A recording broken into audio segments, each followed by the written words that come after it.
እሺ ከላይ ክርስቲያን አለ ናቲማን ዋለው ሰላም ነው። እንዴት ነህ? እንዴት ነህ? ውሱ አልሐምዱሊላህ። በሌላ አካውንት መጥቼ ነው ጥያቄ አለኝ እያልኩ ማዘገነኝ። እሺ ችግር የለውም። ጥያቄ ምንድን ነው? የኦርቶዶክስ እምነት ተከታይ ነኝ። አይሽ እሺ አይ ጥሩ ነው። ባለፈው ያልኩ አስታውሰህ ከሆነ ጥሩ ነው። ከታተላለሁ እየመጣው ባለፈው ጥያቄ አለኝ የሚል አካውንት አስገብተኛል አንድ ሁለቴ። እሺ ጥያቄ ምንድን ነው? አሁን ዛሬ የምጠይቀህ ደግሞ እኔ ጌታ ኢየሱስ ክርስቶስ አንተ ከነቢያት አንዱ ብለህ ነው የምታምነውና አሁን የምጠይቀህ ቀጥተኛ ጥያቄ ሁለቱም ነብዩ መሐመድ አንተ የምትለው እና እኔ ጌታ ኢየሱስ ክርስቶስ የምለው ሁለቱም በምድር ላይ እንደነበሩና የራሳቸውን ዓላማ ሰርተው እንደሄዱ ይታወቃል። አምናለሁ ይሄንን። ምክንያቱም የተለያዩ ማስረጃዎች አሉ እንደነበሩ እውነተኛ ነገር እንደነበሩ ማለት ነው። ምክንያቱም አልነበሩም የሚልም ስላለ ማለት ነው። እኔ ግን የምጠይቅህ በአንተ እምነት ባለፈውም ልጠይቅህ የነበረው ማለት ነው ከሁለቱ አንተ ከምትላቸው ሁለቱ ነቢያት ባኗኗራቸው ምድር ላይ በነበሩበት ጊዜ ባደረጉት ነገር እውነተኛ አንተ ልትከተላቸው የሚገባ ከሁለቱ እውነተኛ በእውነት በማስረጃ ምናልባት እሳቸው ስለወረደላቸው አንተ ስለምታምን ስለወረደላቸው ስላዘዙ ምናምን ባይሆንና በንጹህ ልቦና ከሁለቱ ተከተል ብትባል ማንን ትከተላለህ? የእውነቱን ለመለሰልህ የት አድርገው። እሺ ዒሳ አለይሂ ሰላም እና ነቢያችን ሰለላሁ ዐለይሂ ወሰለም ሁለታቸውም አምላክ አላህ ሱብሓነሁ ወተዓላ ለሰው ልጆች ቅኑን መንገድ ኢስላምን ያስተምሩ ዘንድ ከላካቸው ነቢያቶች መካከል ናቸው። ሁለቱም ደግሞ በጣም የሚገርማችሁ ከኡሉል ዐዝም ናቸው። ኡሉል ዐዝም የሚል ስያሜ ያላቸው ነቢያት 5 ናቸው። የቁርጠኝነት ባለቤት ማለት ነው። ገብታችኋል? ከማንም ነቢያት በላይ በአስተምሮት ጊዜያቸው ተፈትነው ፈተናውን በጥበብ ያለፉ የሆኑ ታላላቅ ነቢያቶች ናቸው። የቁርጠኝነት ባለቤት ያላቸው ነቢያት ብሎ ገልጿቸዋል አላህ በሁለት ቦታ ላይ። እነዚህን ነቢያት በተከታታይ የነቢያትና የሰው ዘር ሁሉ ተምሳሌት አድርጎ ይገልጻቸዋል። አንደኛ ሱረቱል አሕዛብ ላይ፣ ሁለተኛ ሱራ ሹራ ላይ يقول سبحانه وتعالى في سورة الأحزاب وإذ أخذنا من النبيين ميثاقهم ومنك ومن نوح وإبراهيم وموسى وعيسى بن مريم ይላል። ሙሐመድ ሆይ ከነቢያቶች ሁሉ ቃል ኪዳንን በያዝኩን ጊዜ በተለይ ደግሞ ከአንተ ከኢብራሂም ከሙሳ ከዒሳና ከኖህ ከባድ የሆነ ቃል ኪዳንን ይዣለሁኝ ይላል። ያርላ በሌላ ቦታ ላይ እነዚህን ነቢያቶች ሲገልጻቸው ምን ይላል? ሱራ ሹራ ላይ ሸርዐ ለኩም ሚነ ዲን ማ ወሳ ቢሂ ኑሐን ወለዚ አውሐይና ኢለይከ ወማ ወሰይና ቢሂ ኢብራሂመ ወሙሳ ወዒሳ ይላል።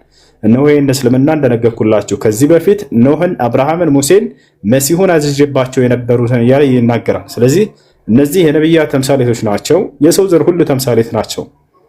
አሁን ከየትኛው እንዳው ከሁለቱ መርጠህ ተከተል ብትባል በትክክል እንዳው የትኛውን ነው ልትከተል የምትችለው የሚል ጥያቄ ነው። በዒሳ ዘመን በሆን ኑሮ ዒሳን እንጂ ሌላን ማንም አልከተልም ነበር። በግልጽ ነገር በሙሳ ዘመን ብኖር ከሙሳ ውጭ ሌላ ማንንም አልከተልም ነበር። ወጣት አይደል? ምክንያቱም እኔ በዚያ ነብይ ዘመን የተፈጠርኩኝ ሰው ስለሆንኩኝ፣ አሁን በዚህ ዘመን ስላለሁኝ ግን ከእኔ በላይ መሲሁ ቢመጣ የእርሳቸው ተከታይ የሚሆነው ከእኔ በላይ እርሱ ነው። ሐታ ሙሴ ቢመጣ በነቢዩ ሙሐመድ ሰለላሁ ዐለይሂ ወሰለም ዘመን ከእኔ በላይ ተከታይ የሚሆነው የእርሳቸው ተከታይ የሚሆነው ሙሴ ነው። ማስረጃ ቃለ ነቢዩ ሰለላሁ ዐለይሂ ወሰለም ለው ካነ ሙሳ ሐየን ማ ወሲዐሁ ኢላ ኢትባዒ ወቃለ ዐለይሂ ሰላቱ ወሰላም የንዚሉ ፊኩም ዒሳ ብን መርየም ፈየኡሙኩም ቢኪታቢላሂ ወሱነቲ። ነቢያችን ሰለላሁ ዐለይሂ ወሰለም ምን አሉ? ዛሬ ሙሴ በህይወት ቢኖር እኔን ከመከተል ውጭ ሌላ አማራጭ አይኖረውም ነበር አሉ። አያርል በመሲሁ ዘመን ብኖር ደግሞ መሲሁን ነበር የምከተለው፣ ሌላ ማንንም አልከተልም ነበር። ያ ማለት ግን ሌሎችን ነቢያቶች እንደ ነቢይ አልቆጥራቸው ማለት አይደለም። በደንብ አድርጌ ነው ነቢይነታቸውን ማምናቸው። ነገር ግን በዘመኔ የተላከልኝ ነቢይ የምከተለው እሱን ነው። እነዚያን አልከተልም ማለት ነው ወይ ወደሚለው ስንመጣ ጊዜ ነቢያትን መከተል ሲባል ለሁለት ይከፈላል። አንደኛ ሁላቸውንም አንድ የሚያደርጋቸው የሆነ መሰረታዊ ነገር አለ። በዚያ ሁላቸውንም ነው የምከተለው። ገብተዋል? ስለ አንዱ አምላክ ስለ አላህ ሱብሓነሁ ወተዓላ ማስተማርን በተመለከተ፣ አቂዳን በተመለከተ፣ እምነትን በተመለከተ መሰረታዊ የእምነት ነጥቦች ላይ የሁላቸውንም ነቢያት ነው የምንከተለው። ሙሳ ያስተማረውን፣ ዒሳ ያስተማረውን፣ ኢብራሂም ያስተማረውን የሁሉንም እንከተላለን። ገብተዋል አይደል? ያ ነው። ሁለተኛ በቁርአን ላይ የተገለጹ ታሪኮች አሉ ስላለፉት በዚያም ጉዳይ ላይ መሲሁም የተናገረውም ሆነ ነቢዩ ሙሐመድ ሰለላሁ ዐለይሂ ወሰለም የተናገሩት ለእኔ እኩል ነው። በእምነት መሰረታዊ ጉዳይ የተናገሩት ለእኔ እኩል ነው። ወደፊት ስለሚመጣውም ስለ ገነት ስለ ገሃነም ብሎ መሲሁ የተናገረውም ነቢዩ ሰለላሁ ዐለይሂ ወሰለም የተናገሩት እኩል ነው ለእኔ። ሁለቱንም ነው የምከተለው፣ አንዱንም ከአንዱ እንትን አለይም። ታዲያ በምን ዙሪያ ነው ከተባለ ህግጋት የሚባል ነገር አለ። አላህ በቁርአን ላይ ሲናገር ለኩልን ጀዐልና ሚንኩም ሸርዐተን ወሚንሃጅ አለ። ለእናንተ ለነቢያቶች ለእያንዳንዳችሁ ህግንና መመሪያን አድርጌላችኋለሁ እያለ ይናገራል። ይሄ ሐራም ነው፣ ይሄ ሐላል ነው የሚል ጉዳይ ግን ይህን ያክል አምልኮ ስራ፣ ይህን ያክል አትስራ የሚለውን ደግሞ በዘመንህ ያለውን ነብይ ነው የምትከተለው። አየህ አይደለ? ያ ነው ስለ እምነት ጉዳይ መሰረታዊ ጉዳይ በሆነ ነገር ግን የመሲሁምና የነቢዩ መሐመድ ሰለላሁ ዐለይሂ ወሰለምን ምንም ሳላበላለጥ የሁለቱንም እኩል ነው የምከተለው። ምክንያቱም ሁላቸውም አንድ አይነት አስተምሮ ነው ያላቸውና በዚህ ጉዳይ ላይ ገብቷል አይደለ? ያን አላህ በቁርአን ላይ ሲናገር ምን ይላል? የመሲሁን አስተምሮ የነቢዩ መሐመድ ሰለላሁ ዐለይሂ ወሰለም አስተምሮ የአብርሃምን የሙሴን ባንድ እንደሆነ ሲገልጸው ምን አለ? የሁላቸውንም ለናሙናነት ያክል ከእያንዳንዱ ንግግር በስተን ከታላቁ ከአብርሃምን ጀምር። አብርሃም ምን አስተማረ? ወኢብራሂም ኢዝ ቃለ ሊቀውሚሂ ዕቡዱላህ ወተቁሁ ዛሊኩም ኸይሩን ለኩም ኢን ኩንቱም ተዕለሙን አለ። አብርሃምም ለህዝቦቹ እንዲህ ባለ ጊዜ አስታውስ ይላል፣ ህዝቦች ሆይ አላህን በብቸኝነት ተገዙ፣ እርሱንም ብቻ ፍሩት፣ የምታውቁና የምታስተውሉ ብትሆኑ ይህ ለእናንተ የተሻለ ነው አላቸው አለ። ማንን ሰበከ? አላህን። ከአላህ ውጭ አካሎችንስ አወገዛቸው እንዳለ ኢነማ ተዕቡዱነ ሚን ዱኒላሂ አውሳነን አለ። እነዚያ ከአላህ ውጭ የምትገዟቸውማ ጣዖቶች ናቸው አለ። ያው መሲሁስ ምን አስተማረ በዚህ ጉዳይ ላይ? የአብርሃምን ፋና ተከትሎ የአብርሃምን ኮቴ ተከትሎ ነው ያስተማረው። ወቃለ አልመሲሑ ያ በኒ እስራኤል ዕቡዱላህ ረቢ ወረበኩም፣ ክርስቶስም አለ እናንተ የእስራኤል ልጆች ሆይ የእኔንም የእናንተንም ጌታ የሆነውን አላህን ተገዙ አላቸው አለ። እሺ አላህን ተገዙ ብሎ ዝም አለ ወይንስ እንደ አብርሃም ከአላህ ውጭ ያሉ አካሎችን ሁሉ አወገዛቸው መሲሁ? አዎ ልክ እንደ አብርሃም ከአላህ ውጭ ያሉ አካሎችን ሁሉ አውግዟቸዋል። እንደውም ከአላህ ውጭ ያለን ያመለከ ወደ ገሃነም ነው የምትሄዱት ብሎ መሲሁ አስጠነቀቀ። ምን አለ? ኢነሁ መን ዩሽሪክ ቢላሂ ፈቀድ ሐረመ አላሁ ዐለይሂ አልጀነተ ወመእዋሁ ናር ወማ ሊዛሊሚነ ሚን አንሳር አለ። መሲሁም ምን አለ? እነሆ ከአላህ ውጭ ሌላን አካል የተገዛ ሰው እርሱ ላይ ገነት እርም ተደርጋበታለች፣ መመለሻው ገሃነም እሳት ነች።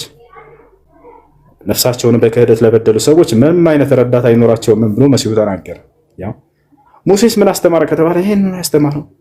ሙሴ ምን አለ? ሱራ ጣሃ ላይ ኢነማ ኢላሁኩም ላህ ላ ኢላሃ ኢላሁ ወሲዐ ኩለ ሸይን ዒልማ፣ አምላካችሁ እርሱ አላህ ብቻ ነው፣ ከእርሱ በስተቀር ሌላ ማንም አምላክ የላችሁም ማለት ነው። አላህን ከሰበከ በኋላ እርሱ ምን አደረገ? ከአላህ ውጭ ያሉ አካሎችን ሁሉ አምላክ አይደሉም ብለው አገዛቸው። ልክ እንደ ሰው ሁለቱ ነቢያት እንዳለፉት ነቢዩ ሙሐመድ ሰለላሁ ዐለይሂ ወሰለም ሲመጡስ ቀጥታ ይህንኑ የነቢያት መንገድ ይዘው ነው ያስተማሩት። ፈዕለም አነሁ ላ ኢላሃ ኢለላህ ወስተግፊር ሊዘንቢክ፣ ከእርሱ ከአላህ በስተቀር በእውነት የሚመለክ አምላክ እንደሌለ እወቅ እያለ አላህ ስብሐነሁ ወተዓላ ወረደላቸው። እርሳቸው ምን አሉ? መን ቃለ ላ ኢላሃ ኢለላህ ኻሊሰን ሚን ቀልቢሂ ደኸለል ጀና አሉ። ከልቡ ከአንዱ አላህ በስተቀር በእውነት የሚመለክ ሌላ አምላክ የለም ብሎ የመሰከረ ሰው ገነትን ይገባል አሉ። ልክ እንደቀደሙት ነብያት ማለት ነው። ስለዚህ ምንድነው መልሱ ባጭሩ? በመሲሁ ዘመን ብኖር ኖሮ ከመሲሁ በቀር ሌላ ማንንም አልከተልም ነበር ነው የምልህ። አሁን ግን ያለሁበት ዘመን የማን ዘመን ነው? የነቢዩ መሐመድ ሰለላሁ ዐለይሂ ወሰለም ዘመን ነው እና እስከ ዘመኑ ፍጻሜ ድረስ ማንም ሰው እርሳቸውን እንጂ ማንንም ሌላ ሊከተል አይገባውም ነው።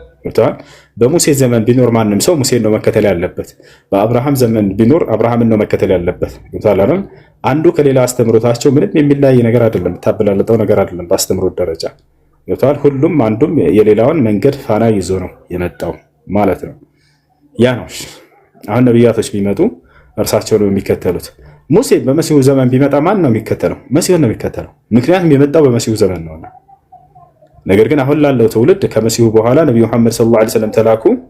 እስከ መጨረሻው ዘመን ድረስ የእርሳቸው ዘመን ነው። ለዘመኑ ፍጻሜ የሌለው ነቢይ ነቢዩ መሐመድ ሰለላሁ ዐለይሂ ወሰለም ናቸው። ያ ማለት እስከ መጨረሻው ዓለም ድረስ እስከ ዘመኑ ፍጻሜ ድረስ ግዛታቸው የእርሳቸው ነው።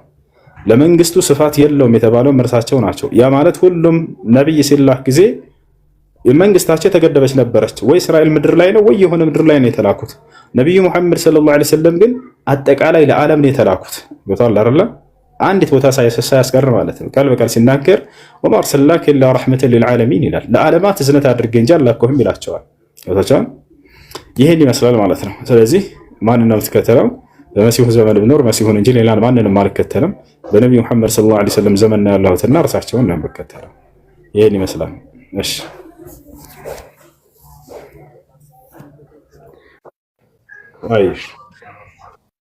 ሌላ ጥያቄ ያለን? السلام عليكم ورحمة السلام الله. ورحمة الله وبركاته. السلام عليكم. وعليكم السلام. ጥያቄ ነበረኝ ኡስታዝ። ማነው እሱ? ايش؟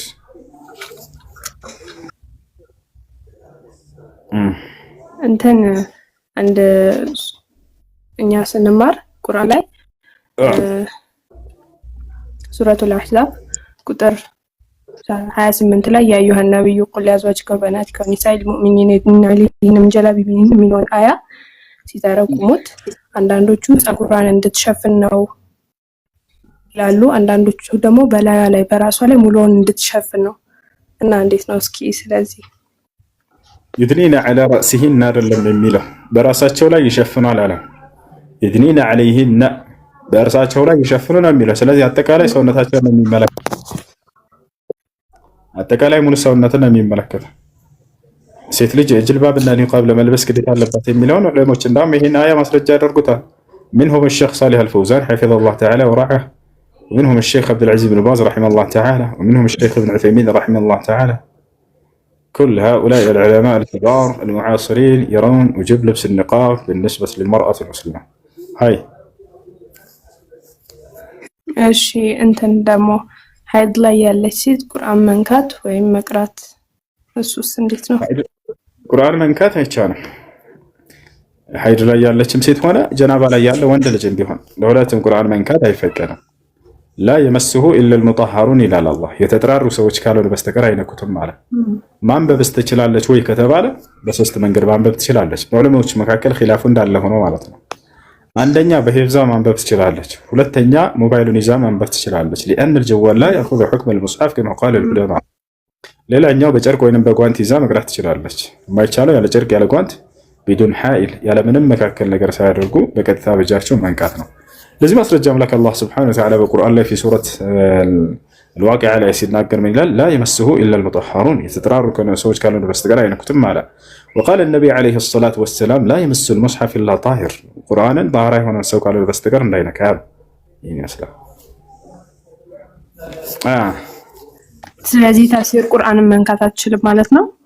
ቁርአን ካለ በተገለጸው መሰረት ለምን አንዲት አንቀጻት ነው። ጀዛከላሁ ኸይር።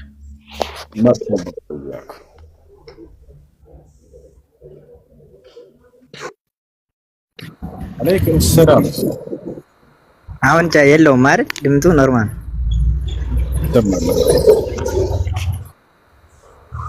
እሺ። እኔ እንኳን ስለ ፎቶ ነው የምጠይቅህ። እኔ ሰለምቴ ነኝና የምቀራበት ፎቶ አይቻልም አሉኝና ፎቶ ማጥፋት አለብህ ፎቶ ያስጠይቃል ብለውኝ እና እኔ ደግሞ በአንተ ስለሰለምኩ አንተን መጠየቅ አለብኝ ቅድሚያ ብዬ ወደ አንተ መጣሁ ማለት ነው። እስቲ ስለ ፎቶ ምን ትላለህ?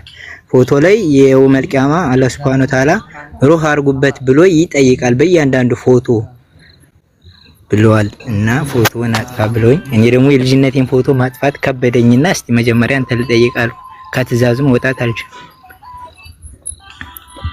ምን ታድርጋ ምስልን አስመልክተው የመጡ 17 ሐዲሶች አሉ። ዑለሞች እንዴት ነው የተረዳቸው የሚለውን እንመልከት። ሊቃውንቶች እንዴት ተረዱ? በዑለሞች መካከል ምንም ኺላፍ ልዩነት የሌለበት ምስል ተብሎ ከተገለጸው መካከል የመጀመሪያውን እናይ። ከዛ ኺላፍ ወዳለበት ደግሞ ልዩነት ወዳለበት እንመጣለን። ምንም ኺላፍ የሌለበት በመካከላቸው ሁለት ነገራቶች ናቸው። ኺላፍ ያለበት አንድ ነገር ነው። አንደኛውና የመጀመሪያው ምንም ኺላፍ የሌለበት ልዩነት የሌለበት ሁሉም ዑለሞች የተስማሙበት ምስል ተብሎ የተገለጸው እርሱ ነው ብሎ የተናገሩት ምንድነው ከተባለ ሐውልት ከእንጨትም ሊሆን ይችላል፣ ከብረትም ሊሆን ይችላል። ከማንኛውም ነገራቶች ዘዋቱል አርዋህ የሩህ ባለቤት የሆኑ ፍጥረታትን መቅረጽ አይታችኋል። ሐውልቶች የሰውም ሊሆን ይችላል፣ የእንስሳትም የወፍም የሩህ ባለቤት የሆኑ ፍጥረታቶች እነዚህን አይቻልም።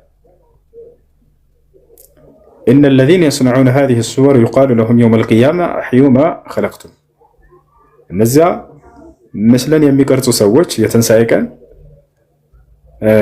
የፈጠራችኋቸውን ፍጥሮች ሩህ ዝሩባቸው ተብለው ይገደዳሉ። ያንንም ሊያደርጉም አይችሉም አሉ ነብዩ ሰለላሁ ዐለይሂ ወሰለም። ስለዚህ በምንድነው በሐውልት ላይ ሁላቸውም ስምምነት አላቸው። ምክንያቱም በዚያ ምስል በዚያ አማካኝነት ነውና ሐዲሱ ራሱ የመጣው። ሽርክ የተጀመረው በምንድን ነው ከተባለ በምስል ነው። እንዴት ከተባለ በኑህ አለይሂ ሰላም ዘመን ኑህ ታላቁ ነብይ በእርሱ ዘመን 5 ሰዎች ደጋግ ሰዎች ነበሩ። እነርሱን ቀርጸው ልክ እንደ ሐውልት አስመስለው በመስራታቸው ምክንያት ያን አስመልክተው ነው ነብዩ ሰለላሁ ዐለይሂ ወሰለም እየተናገሩ ያሉት ነው። በዚያ ምክንያት ሽርክ ስለተጀመረ ወደ ሽርክ لانه ذريعه الى الشرك ወደ ሽርክ የሚያደርስ ነገር ስለሆነ ያንን ለመከልከል ነው ነብያችን ሰለላሁ ዐለይሂ ወሰለም ሐዲሶችን የተናገሯቸው። ሁለተኛ ምንድነው የነዚያን ጣዖቶችን አስቀምጠው ሰዎች ስለሚሰግዱላቸውና ስለሚያመልኳቸው ልክ ዛሬ እንደሚታየው አይታችኋል። መላእክትንና ጻድቃን ቅዱሳን ተብለው የሚታሰቡ ሰዎችን ክርስቲያን ወገኖቻችን ምን ያደርጓቸዋል? ይቀርጿቸዋል። ከብረት ሊሆን ይችላል፣ ከእንጨት ሊሆን ይችላል፣ ከተለያዩ ነገራቶች። ከዚያ ለነዚያ ይሰግዱላቸዋል። ገብርኤል አለ፣ ሚካኤል አለ፣ ሌላ መላእክቶች ጻድቅ ናቸው ቅዱስ ናቸው ብለው የሚያስቧቸው ናቸው። አይሰግዱላቸውም። አንዴ ይሰግዱላቸዋል ማለት ይሰግዱላቸዋል እንጂ እንደዚህ ሄደው መሬት ላይ ይደፉላቸዋል፣ ይሰግዱላቸዋል። እሱን እያየህ ነው። እሺ ሁለተኛው ምንድነው? መሳል ነው። ረስም የሚባለው ነው። አሁንም ረስም የሚባለው ከእስክርቢቶ ሊሆን ይችላል፣ ከቀለም ሊሆን ይችላል፣ ከማርከር ሊሆን ይችላል። ከማናቸውም ነገሮች እነርሱን መቅረጽ። አሁንም እንዳያችሁት በትልቅ ታፔላ ላይ ያደርጉና ገብርኤል ይሄ ነው፣ ሚካኤል ይሄ ነው እየተባለ ይሳላሉ። ከዛ ይሰገዱላቸዋል። ገብታችኋል አይደለ? እነሱንም ይጠይቋቸዋል፣ ይለምኗቸዋል። አንተ ቅዱስ ገብርኤል ጠብቀኝ፣ አንቺ ማርያም እርጅኝ እያተባሉ ይጠይቃሉ እነዚህ አካሎች። ገብታችኋል አይደለ? ይህን አስመልክተው ነቢያችን ሰለላሁ ዐለይሂ ወሰለም በዚያ ላይ የተሰራው በእነዚህ ሰዎች አማካኝነት እነዚህ ሰዎች ጥፋት ላይ ስለወደቁ እናንተም እንዳትወድቁ ብለው እነዚህን ከልክለዋል። ሌላው ሶስተኛው ነገር ምንድነው? በዑለሞች መካከል ኺላፍ ያለው ከተባለ التصوير بالكاميرا والفيديو በካሜራ በቪዲዮ እንደዚህ በስልክ መቅረጽ የሚለውን በተመለከተ በዚህ ጉዳይ ላይ ታላቁ ዓሊም ሼክ ዘይድ አልመድኸሊ አላህ ይዘንላቸው ተጠየቁ። ምን ብለው መለሱ? هذا خلاف بين اهل العلم ይህ በዑለሞች መካከል ኺላፍ ያለበት ጉዳይ ነው። ከዑለሞች መካከል ይህ ከዚያ ይጠቃለላል ያሉ ብለው የተናገራሉ ወይ? አዎ አሉ። ለደርስ ለትምህርት ካልሆነ በስተቀር ወይንም አስገዳጅ ለሆኑ ነገራቶች ካልሆነ በስተቀር አይቻልም ብለው የተናገራሉ። ተቻላረ منهم الشيخ صالح الفوزان والشيخ عبد العزيز بن باز والشيخ ابن عثيمين رحمه الله تعالى. يقرأ ثمان النزي كلت ناتشو ابن عثيمين الشيخ صالح العيدان الشيخ سليمان الرحيلي النزي دقمو أيه كزياي ميكاتت هاي دلن بلو كتناقروا ناتشو مالتنا يهني مثلا والله أعلم. يهنا ايش يسجد الله شوال بلو ماسرجة የገብርኤል የሚካኤል እየተቀረጹ አትሰግዱላቸው። ችግር የለውም። እሺ ወደ መጽሐፋችሁ ብንመጣ መጽሐፉ ላይ ነብያቶች ሁሉ ለፍጥረታት እየሄዱ አይሰግዱም? ይሰግዳሉ። አብርሃም ሰግደዋል፣ ሌላ ፍጥረታት ሰግደዋል። ያን ተከትላችሁ እናንተ ትሰግዳላችሁ። የድንግል ማርያምን ፎቶ አስቀምጣ አትሰግድም? ለርሷ ትሰግዳላችሁ። አትሰግዱም? ትሰግዱላችኋላችሁ። አይ ይሄ ሰዎች ስራ ነው መጽሐፋችን ላይ ግን የለም ልትለይ ትችላለህ። አይ መጽሐፋችሁም ላይ አለን ሰግድላታለን ብላችሁ ላሳያችሁ ማስረጃ። ለድንግል ማርያም በደንብ አድርጋችሁ ትሰግዳላችሁ። እኛ ጋር ስትመጡ ግን አንሰግድም አትበሉ። ካሳፈራችሁ መጽሐፉ ላይ እኮ ማስረጃ ላሳየህ ነው፣ ችግር የለውም። ለድንግል ማርያም በደንብ አድርጋችሁ ትሰግዳላችሁ። መጽሐፉ ላይ ማስረጃ ላሳያችሁ ነው። ያው ይታያችኋል። እዚህ ጋር ንግባ።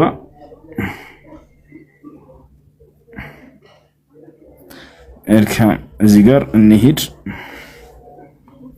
ላውጣላችሁ።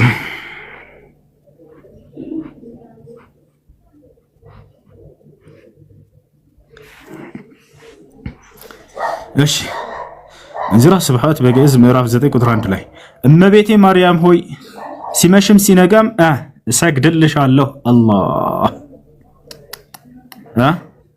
እሰግድልሻለሁ ለማን? እመቤቴ ማርያም ሆይ ሲመሽም ሲነጋም እሰግድልሻለሁ። አላህ በቁርአን ላይ ቃል በቃል ሲመሽም ሲነጋም ለእኔ ብቻ ስገዱ ይላል። እዚህ ጋር ደግሞ ለፍጡር ይሰግዳል። ኦርቶዶክስ ነህ? ተከታይ ነኝ። ያው እንዚራ ስብሐት የኦርቶዶክስ መጽሐፍት ነው አይደል? እንዚራ ስብሐት የኦርቶዶክስ መጽሐፍቶች ናቸው። ያው በርካታ ቦታ ላይ ነው ማመጣለህ። ያው እነዚህ ወረድ ብለህ ዝቅ ብዬ እሰግድልሻለሁ፣ ሲመሽም ሲነጋም ለአንቺ እገዛለሁ። እረየ ባሰው መጣ።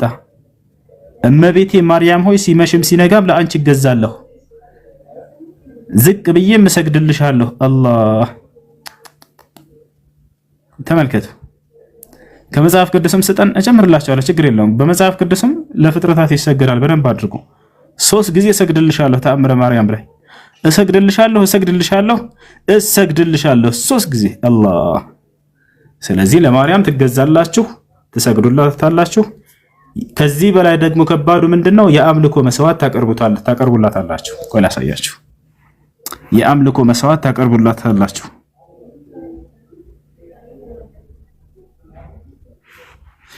እሺ ምን ይላል እዚህ ቦታ ላይ? እንዝራ ስብሐት ምዕራፍ 12 ቁጥር 98 እመቤቴ ማርያም ሆይ የኢያሪኮ አበባ ቡቃያ አንቺ ነሽ። አውሎ ነፋስ ያላበላሽው ደም ግባትሽም ያማረ ነው። ለአንቺም የምስጋና እጅ መንሻ አቀርባለሁ፣ በመፍራት እገዛልሻለሁ፣ በመስገድም እጅ ነሳሻለሁ፣ የአምልኮ መስዋዕትንም ለአንቺ እሰዋለሁ። አላሁ አክበር። ማህፀንሽንም አመሰግነዋለሁ። የድንግል ማርያም ማህፀን ይመሰገናል። የአምልኮ መስዋዕት ይቀርብላታል። ይገርማል። ከዚህ በላይ ግን ይሄን ነገር ትቀበለዋለህ? እንዴት ነው? አንተ ሙስሊሙን ወንድሜን በፍቅር በጓደኝነት እሰግድልሃለሁ። የመስገድ ትርጉሙ አልገባም ማለት ነው። እስልምናውን አስተምረን። ቆይ አንድ ጊዜ እዚህ ጋር ምን ይላል? በቀንና በሌሊት በጾምና በጸሎት እየተጋ ቅዱሳት መጽሐፍትን አዘውትሮ በማንበብ በመጽሐፍት ቃል ነፍሱን ያረካት ነበር። የእግዚአብሔርን ቃል እጅግ ይወድ ነበርና ከማር ከስኳርም እጅግ ይጥመው ነበርና በውሃም ዳርቻ እንዳለች ተክል ሆነ። ክብር ይግባውና ይህን ትቀበላለህ? ላንብብልህ። ክብር ይግባውና ጌታችን ኢየሱስ ክርስቶስንም ያየው ዘንድ የተገባው ሆኖ ነበር። ጌታችንም ብዙ ጊዜ ይገለጽለት ነበር አለ። ከዚያስ እርሱም ጋር ይነጋገር ነበር። እርሱም እግሩን አጥቦ እጣቢውን ይጠጣው ነበር። አላህ የእግር እጣቢ ይጠጣል። ኢየሱስ ክርስቶስ ሰዎችን እግራቸውን አጥቦ ያንን እጣቢውን ይጠጣዋል። እንዴት ነው? ትቀበላለህ? እግሩን አጥቦ እጣቢውን ይጠጣው ነበር። አላህ ነው። እንለፈው በሚለው እሺ። አሁን ደግሞ መጽሐፍ ቅዱስ ላይ ያሳየና ያሉት መጽሐፍ ቅዱስ ላይ ለሰው ለፍጥረታት ለፍጡር ይሰገዳል ወይ? በደንብ አድርጎ ይሰገዳል። ምን ላሳያችሁ? ይሄ ከመጽሐፍ ቅዱስ ደግሞ ላውጣና ላሳያችሁ።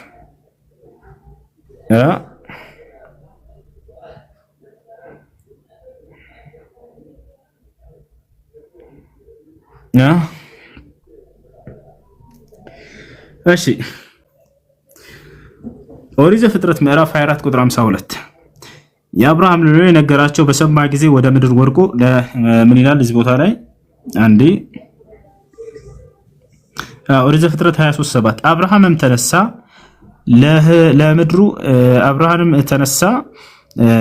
ለምድሩ ሕዝብም ለቄቴ ልጆችም ሰገደ ይላል። አብርሃም ለቄቴ ልጆች ሰገደ። ላሳያችሁ። ይታያችኋል። አብርሃምም ተነሳ ለምድሩ ሕዝብም ለቄቴ ልጆችም ሰገደ። አላህ ነው ሙስተዓን። እንዴት ነው? ሁለቱም መላእክት በመሸ ጊዜ ሰዶም ገቡ አለ መላእክቶቹ። ሎጥም በሰዶም በር ተቀምጦ ነበር። ሎጥም ባያቸው ጊዜ ሊቀበላቸው ተነሳ መላእክቶችን። ከዚያስ ፊቱንም ደፍቶ ወደ ምድር ሰገደላቸው። አላሁ አክበር። ለመላእክት መላእክት ፍጡር ነው አይደለም? ፍጡር ነው። የቄቴ ልጆች ፍጡር ናቸው። ስለዚህ መጽሐፍ ቅዱስም ላይ ለፍጡር ይሰገዳል። አላህ ይመስገን። እንደ እስልምና ከተባለ ይሄ ተከልክሏል። ነቢያችን ሰለላሁ ዐለይሂ ወሰለም ኢነሁ ላ ዩርከዑ ኢላ ሊላህ አሉ። ለጌታ ለአላህ እንጂ ለሌላ ለማንም አይሰገድም አሉ። ፈሰሊ ሊረቢከ ወንሐር ይላል። ለእኔ ለጌታህ ብቻ ስገድ ይላል አላህ። ለእኔም ብቻ ሰዋ ይላል። አይ ወደ ጥያቄያችሁ ግቡ። ጥያቄ አለ? ይቀጥል። ሁሱ ደብል ስታንዳርድ አየው። ባየህ መጽሐፍ ቅዱሱን ለምትፈልገው ነገር ሲሆን ያንን ጠቅሰህ ትወቅስበታለህ። ይሄን ነገር ያነሳል ወይም ነብይ መሐመድን እዚህ ጋር ይጠቅሳል ስትፈልግ ያንን ደግሞ እዚህ ላይ አለ ብለህ እውነተኛነቱን ታረጋግጣለህ።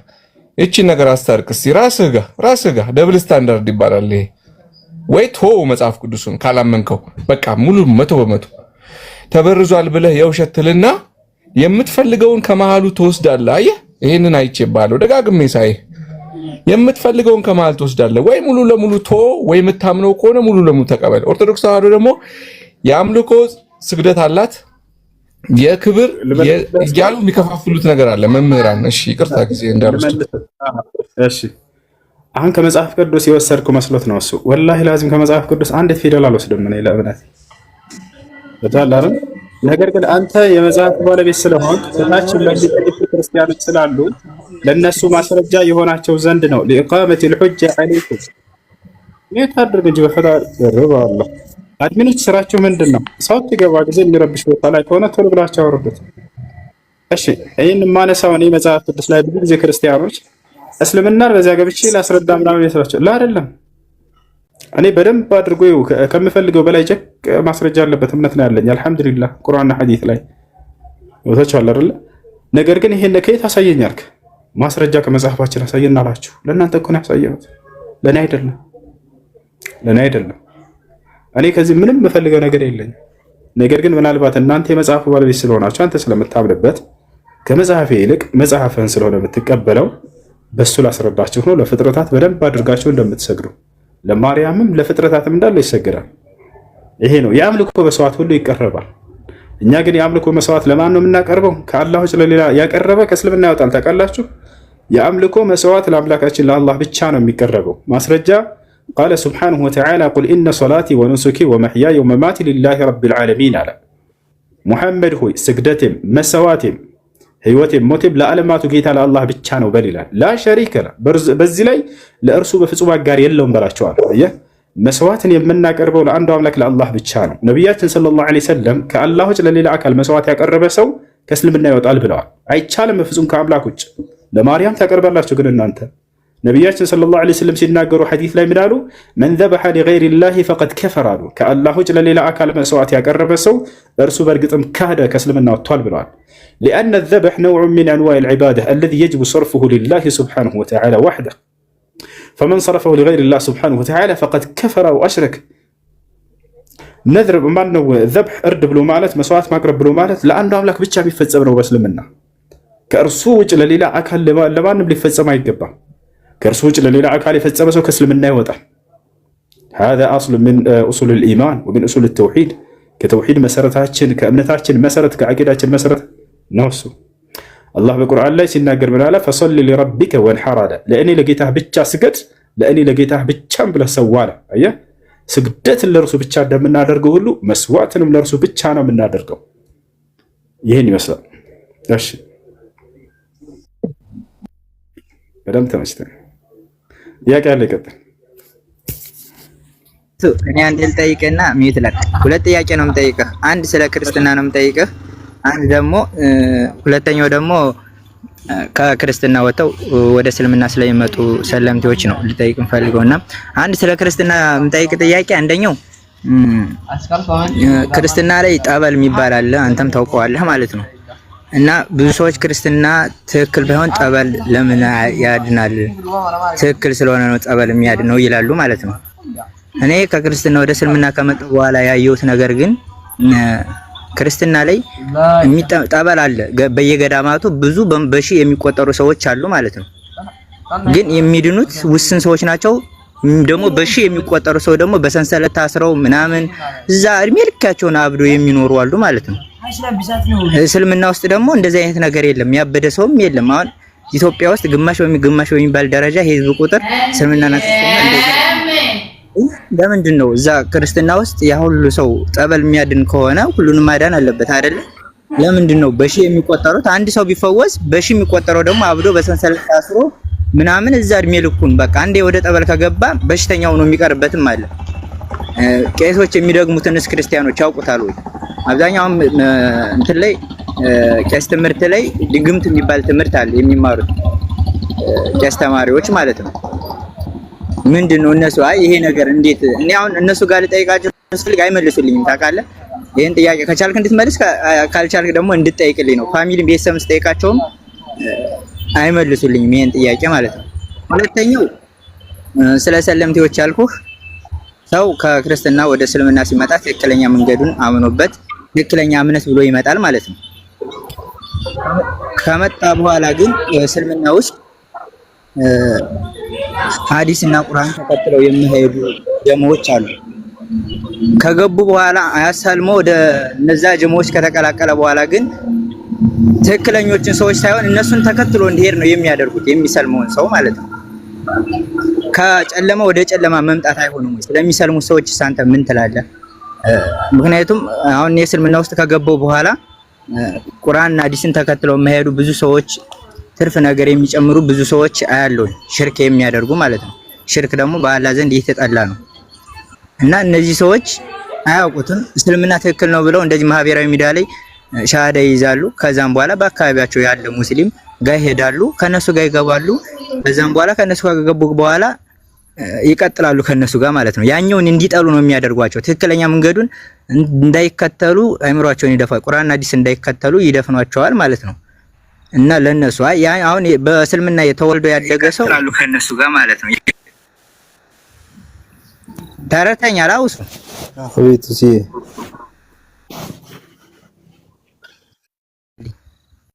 መርሐባ። አንድ ሰው እስልምናን ከተቀበለ በኋላ በትክክለኛው መንገድ ላይ ያሉ ሰዎችን ጠጋ ብሎ እስልምናን በደንብ አድርጎ መማር አለበት። ያም ቁርአንና ሐዲስ እንዲሁም ደግሞ የቀደምቶችን የሰለፎችን ግንዛቤ የሚከተሉ አስተማሪዎች ጋር ጠጋ ብሎ መማር አለበት። ነቢያችን ሰለላሁ ዐለይሂ ወሰለም ከእርሳቸው ህልፈት በኋላ ስለሚመጡ ሰዎች ተናግረዋል። ሶስቱ ክፍለ ዘመናትን አወድሰዋል። በዚያ ሶስት ክፍለ ዘመናት ላይ ያሉ ሰዎች በትክክለኛው መንገድ ላይ እንደሆኑ መስክረውላቸዋል። ቃል ነብዩ ሰለላሁ ዐለይሂ ወሰለም ኸይሩ ናስ ቀርኒ ثم الذين يلونهم ثم الذين يلونهم አሉ። ከሰዎች ሁሉ መልካም ሰው ብሎ ማለት በእኔ ክፍለ ዘመን ያሉ ሰዎች ናቸው አሉ። ከዛ የሚቀጥሏቸው ብለው አወድሰዋል። እነዚህ ሰለፎች ይባላሉ። ሰለፍ ማለት ቀዳሚ ማለት ነው። ፈኩሉ መን ተቀደመከ ፈሁወ ሰለፉን ለክ፣ ማንኛውም አንተን የተቀደመ ሁሉ ለአንተ ሰለፍ ቀዳሚ ይባላል። የምን ቀዳሚዎች ናቸው ከተባለ እስልምና ሃይማኖትን ንጹህ በሆነ ግንዛቤ ከሽርክና ከቢድዓ በነፃ መንገድ የተገነዘቡ ቀዳሚዎቻችን ናቸው። እነዚህ ሰለፉን ሷሊህ ይባላሉ። መልካም ደምቶቻችን ማለት ነው። እነዚህን መከተል በጣም አስፈላጊ ነው። ቁርአንና ሐዲስን በትክክለኛው ግንዛቤ የተገነዘቡ እነሱ መሆናቸው ከነዚህ ዘንድ ምስክር ስለተሰጣቸው ማለት ነው። ይህን ይመስላል። ያ ነው። ሌላኛው ነገር በተለያዩ በሁሉም የእምነት ባለቤት ዘንድ ፈውስ አለ ብሎ ይታመናል። ከእስልምናም ዘንድ ከክርስትናም ከአይሁድም ከሂንዱይዝም ከቡድሂዝም ሁሉም ዘንድ አብታችኋል። ሁሉም ራሱ ስላሳመነ በቃ ተፈውሻለሁ ብሎ ያምናል። ነገር ግን እውነታው የሃይማኖት ትክክለኛ መገለጫ ያ ነገር አይደለም። ይህን የሃይማኖት የእምነት መገለጫ አድርገው ጴንጤዎች ሲይዙት ያላቸው ኦርቶዶክስ ሁላቸውም ደስ የሚለኝ አልሐምዱሊላህ በእስልምና ካደግኩበት ከልጅነት ጀምሬ አጋንንት እናስወጣለን ቁርአን እየቀራን ህፃን እያለን። ይሄ ግን የእምነታችን ትክክለኛነት መገለጫ ነው ብለን ሰብከን አናውቅም። በእውቀት ላይ የተመሰረተ አስተምሮ ብቻ ነው ያለው ኢስላም።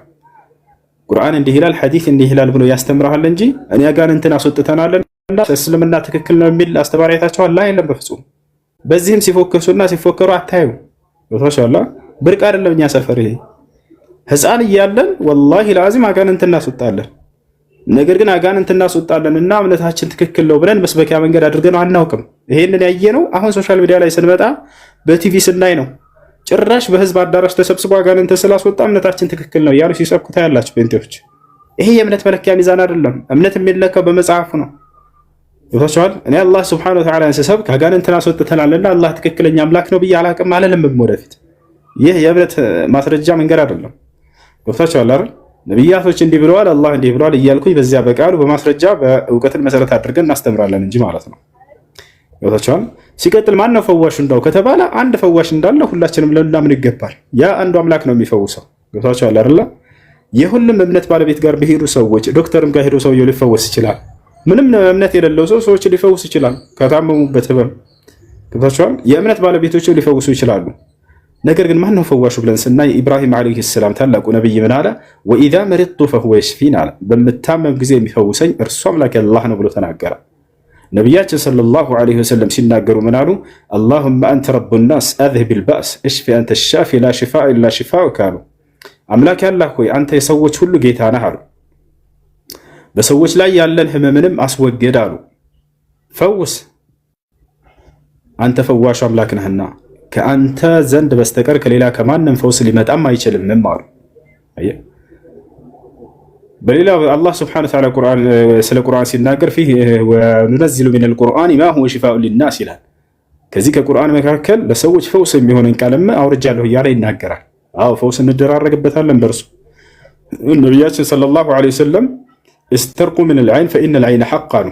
በዐይን ናስ በሲሕር በጅን በቡዳ ለተለከፉ ሰዎች ቁርአንን ቅሩላቸው፣ ፈውስ አድርጉላቸው በእርሱ።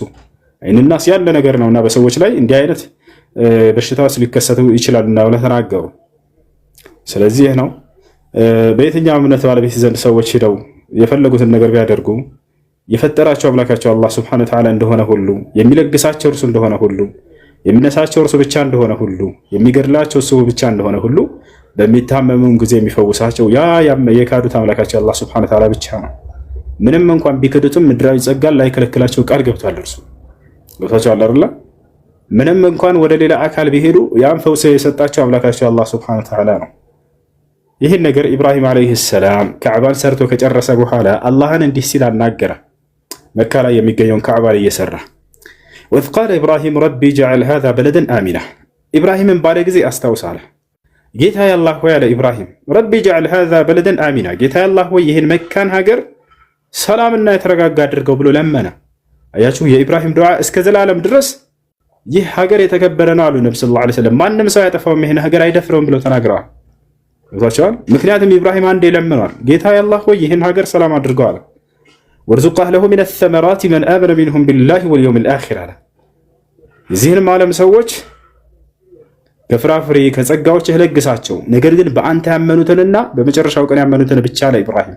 አላህ እዚህ ቦታ ላይ አስቆመው ኢብራሂምን። ቃለ ወመን ከፈር ላ ኢብራሂም ያመኑትን ብቻ ሳይሆን በዚች ዓለማዊ ህይወትማ የካዱትንም ጸጋዬን እሰጣቸዋለሁ ከነሱ አልይዘውም አለ።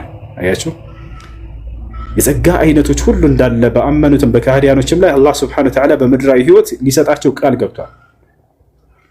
ኢብራሂም ምን አለ? ላመኑት ብቻ አለ፣ ላ ለካዱትም እሰጣቸዋለሁ አለ አላህ ሱብሓነሁ ወተዓላ። ስለዚህ ሰዎች ዛሬ ካህዲያኖች በሚታመሙ ጊዜ የሚፈውሳቸው በአላህ ስብላለሁ እርሱ ራሱ አላህ ሱብሓነሁ ወተዓላ ብቻ ነው፣ ሌላ ማንም አይደለም። ነገር ግን ሁሉም እንደየእምነቱ እየሄደ ይፈውሰኛል ብላ ያምናል። ያ ሰው ክርስቲያኖች ጋር ስትሄድ መሲሁ ነው የሚፈውሰን ብላ ያምናሉ። ስለ መሲሁ መፈወስ እስኪ ትንሽ እናውራ። ሂንዱይዝሞች፣ ቡድሂዝሞች ከብት ጋር አይጥ ጋር ምናምን እነዚህ ይፈውሱናል ብለው ያምናሉ። ወደ እነዚያ ይሄዳሉ፣ ፈውስን ያገኙ ይመስላቸዋል። በፍጹም ያ ግን የሚፈውሳቸው አምላክ አላህ ሱብሓነሁ ወተዓላ ነው። አሁን ግን እዚህ ቦታ ላይ መሲሁንና የሂንዱይዝሞች እንደ ከብትን ምናምን እኩል ላደርግ አይደለም። መሲሁ አይደለም ከከብት ከምን ጋር ላወዳድረው፣ አሁን ካሉት ከዓለም ሰዎች ጋር አላወዳድረው። አሁን ካሉት ከዓለም ሰዎች ጋር ከምድር አጽናፍ እስከ ምድር አጽናፍ ያሉት እንዳለ ህዝቡ ቢደመር የመሲሁን ጫፉን አያክልም ደረጃው ከአላህ ዘንድ። ብቻ አይደለ? መሲሁ ታላቅ ነው። ስለ መሲሁ መፈወስ አስመልክቶ እስልምና ምን ይላል? መሲሁ ይፈውስ ነበር ወይ ሰዎችን? አዎ ይፈውስ ነበር። መቼ? ነብይ ተደርጎ በተላከበት ጊዜ ቃል በቃል መሲሁ ምን አለ? ወኡብሪኡ እፈውሳለሁም አለ። መሲሁ ይፈውስ ነበር ሰዎችን። አልአክማሃ መናገር የተሳናቸውን ድዳዎችን አለ። ሲፈጠሩ ጀምሮ አፋቸው የተዘጋ ልጆች ይመጣሉ ወደ መሲሁ ይፈውሳቸው ነበር። አላህ ይሄንን ተአምር ሰጥቶታል። በማን ፍቃድ ነው ግን ያንን የሚፈውሰው? ወኡብሪኡ አልአክማሃ ወልአብረሰ ወኡሕይል መውታ ቢኢዝኒላህ። ድዳዎችን እፈውሳለሁኝ፣ ለምጽ ያለባቸውንም እፈውሳለሁኝ፣ ሙታኖችንም ማስነሳለሁኝ በአምላኬ በአላህ ፍቃድ አለ። የነብይነቱ ማረጋገጫ ተአምር ይሆን ዘንድ ይሄን ነገር ለመሲሁ ሰጥቶታል። ስለዚህ መሲሁ ይፈውስ ነበር። መቼ? ነብይ ተደርጎ በተላከበት ዘመን። ገብቷቸዋል አይደለ? የዛኔ ማንኛውም ሰው አካላዊ በሽታን ይዞ አይመጣም፣ ፈውስን ያገኘ ቢሆን እንጂ ከመሲሁ ዘንድ ማየት የተሳነው ይሁን መስማት የተሳነው ይሁን መናገር የተሳነው ይሁን ማንኛቸውንም ሰዎች የመፈወስን ተአምር አላህ ሱብሓነሁ ወተዓላ ሰጥቶታል። ገብታችኋል? ያ ግን መቼ ነው ከተባለ ማንኛውም ነቢይ ተአምርን የሚሰጠው ነቢይ ተደርጎ በተላከበት በአገልግሎቱ ዘመን ነው፣ የነቢይነቱ ማረጋገጫ ተአምር ይሆን ዘንድ። ከዚያ በኋላ አለቀ፣ ተአምር የለም። አሁን ላይ መሲሁ ይሰራል ወይ? ላ አይሰራም። አምላክ አላህ ሱብሓነሁ ወተዓላ ነው የሚሰራው። ሐታ በመሲሁ ዘመን ሲሰራ የነበረው ያ አንዱ አምላክ አላህ ሱብሓነሁ ወተዓላ ነው። በማን በኩል? በመሲሁ በኩል። የሚፈውስለት አምላካችን አላህ ነው። ይወቻል የነቢይነቱ ማረጋገጫ ይሆንለት ዘንድ። ከእርሱ በፊት እነ ሙሴ ባህር እንደከፈሉ ሁሉ ማን የከፈለለትና በእውነት አምላካችን አላህ ነው። ይወቻል አላህ ቃል በቃል ሲናገር ምን አለ? ወጃወዝና ቢበኒ እስራኤል አልባህር አለ። እስራኤላውያን ልጆችንም በባህሩ ላይ አሳለፍኳቸው አለ። ማን ያሳለፋቸው? አምላክ አላህ ሱብሓነሁ ወተዓላ። ሰበቡ ግን ምክንያቱ ማን ነበር እንዲያልፉ? ሙሳ ምን አድርጎ? በያዝካት ብትር ውሃውን ምታ ተብሎ። ማን ያዘዘው ይሄን? ራሱ አምላካችን አላህ ሱብሓነሁ ወተዓላ። ማስረጃ ቃለ ሱብሓነሁ ወተዓላ ፊ ሱረት አሽ-ሹዓራ ፈአውሐይና ኢላ ሙሳ አን ኢድሪብ ቢዐሳከ አልባሕረ ፈንፈለቀ ፈካነ ኩሉ ፍርቅን ከጠውድ አልዓዚም። ወደ ሙሳም በያዝከው ብትር ባህሩን ምታው ብዬ አዘዝኩት እኔ ይላል አምላካችን አላህ። ወዲያው ሙሳ በመታው ጊዜ ባህሩም ተከፈለ። ተከፍሎ ምን ሆነ? እንደ ትልቅ ጋራ ተራራ ሆኖ ደርቆ ቀረ አለ። ተከፈለና ባህሩ ጋራ ሆኖ ቀረ፣ በቃ ተራራ ሆኖ ቀረ፣ ደረቀ። መካከሉ ሜዳ ሆነላቸው። ከዚያ አላህ ሱብሓነሁ ወተዓላ አሳለፋቸው። ወአዝለፍና ثم الآخرين እዚያው እነሱ ሌሎችን ማሳለፍኳቸው እያለ ይናገራል። ወአንጀይና ሙሳ ወመን መዐሁ አጅመዒን ሙሳንና ከእርሱ ጋር ያሉትን አጠቃላይ አዳንኳቸውም አለ። ثم أغرقنا بعد الباقين ከዚያ የቀሩትን እንደገና ከዚያ በኋላ አሰመጥኳቸው አለ። ማን ማናቸው የሰመጡት? ፈርዖንና ሰራዊቶች። ያ ነው። በሰመጠ ጊዜ ፈርዖን ግን ምን አለ? እነሆ በአላህ አምኛለሁኝ እኔ ሙስሊም ሆኛለሁኝ አለ። ይህን እንዳለ አላህ ሱብሓነሁ ወተዓላ ሱረት ዩኑስ ላይ ይነግረናል። ፈለማ አድረከሁ ልገረቅ ስምጠቱን ባጋጠመው ጊዜ አለ ሰመጠ። ቃለ አለ ፈርዖን እና አመንቱ አነሁ ላ ኢላሃ ኢላ ለዚ አመነት ብሂ በኑ እስራኤል የእስራኤል ልጆች ካመኑበት ከአምላክ ከአላህ ሱብሓነሁ ወተዓላ በስተቀር ሌላ ማንም አምላክ እንደሌለ እነሆ አምኛለሁኝ አለ። ወአነ ሚነል ሙስሊሚን እኔ ከሙስሊሞች ሆኛለሁኝ አለ። ምክንያቱም ሙሳ ሲያስተምረው የነበረው በአላህ እመን ሙስሊምም ሁን እያለ ነበር ሲያስተምረው። ፈርዖን ምን አለ? በሰመጠ ጊዜ እኔ በአላህ አምኛለሁኝ ሙስሊም ሆኛለሁኝ አለ። አያችሁ፣ ከዚህ የምትረዱት ሙሳ ታላቁ ነቢይ ሙስሊም ሁን እያሉ ነበር ሰዎች ሲሰብክ የነበረው። ፈርዖን ምን አለ? ወአነ ሚነል ሙስሊሚን እኔ ከሙስሊሞችም ሆኛለሁኝ አለ።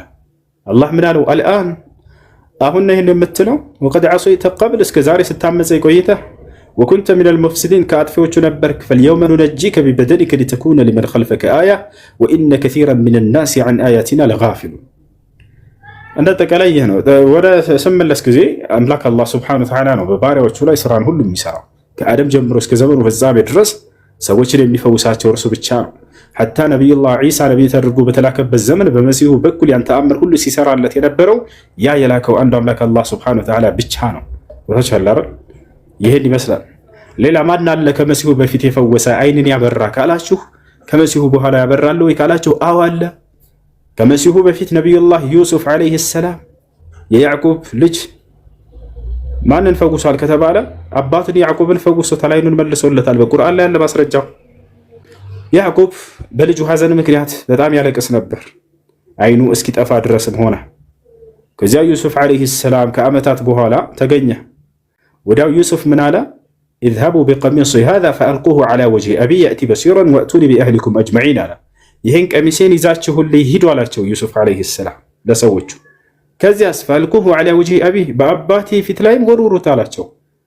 ከዚያስ ምን ይሆናል? የእቲ በሲራ አባቴ የሚያይ ሆኖም ይመጣል አላቸው። ወእቱኒ ቢአህሊኩም አጅመዒን የዛኔ ሙሉ ቤተሰቦቻችሁንም ከእስራኤል ምድር ወደ ግብፅ ምድር ይዛችኋልኝ እንጠቅልላችኋል።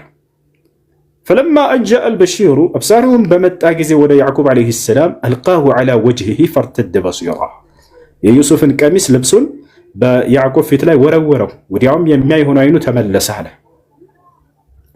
ቃለ አለም አቁል ለኩም ኢኒ አዕለሙ ሚነላሂ ማ ላ ተዕለሙን ቃሉ ያ አባና እስተግፊር ለና ዙኑበና ኢና ኩና ኻጢኢን ቃለ ሰውፈ አስተግፊሩ ለኩም ረቢ ኢነሁ ሁወል ገፉሩ ረሒም። እንዳጠቃላይ ነቢዩላህ ዩሱፍ ዓለይሂ ሰላም ከመሲሁ በፊት ማየት የተሳነውን አካል ይፈውስ ነበር።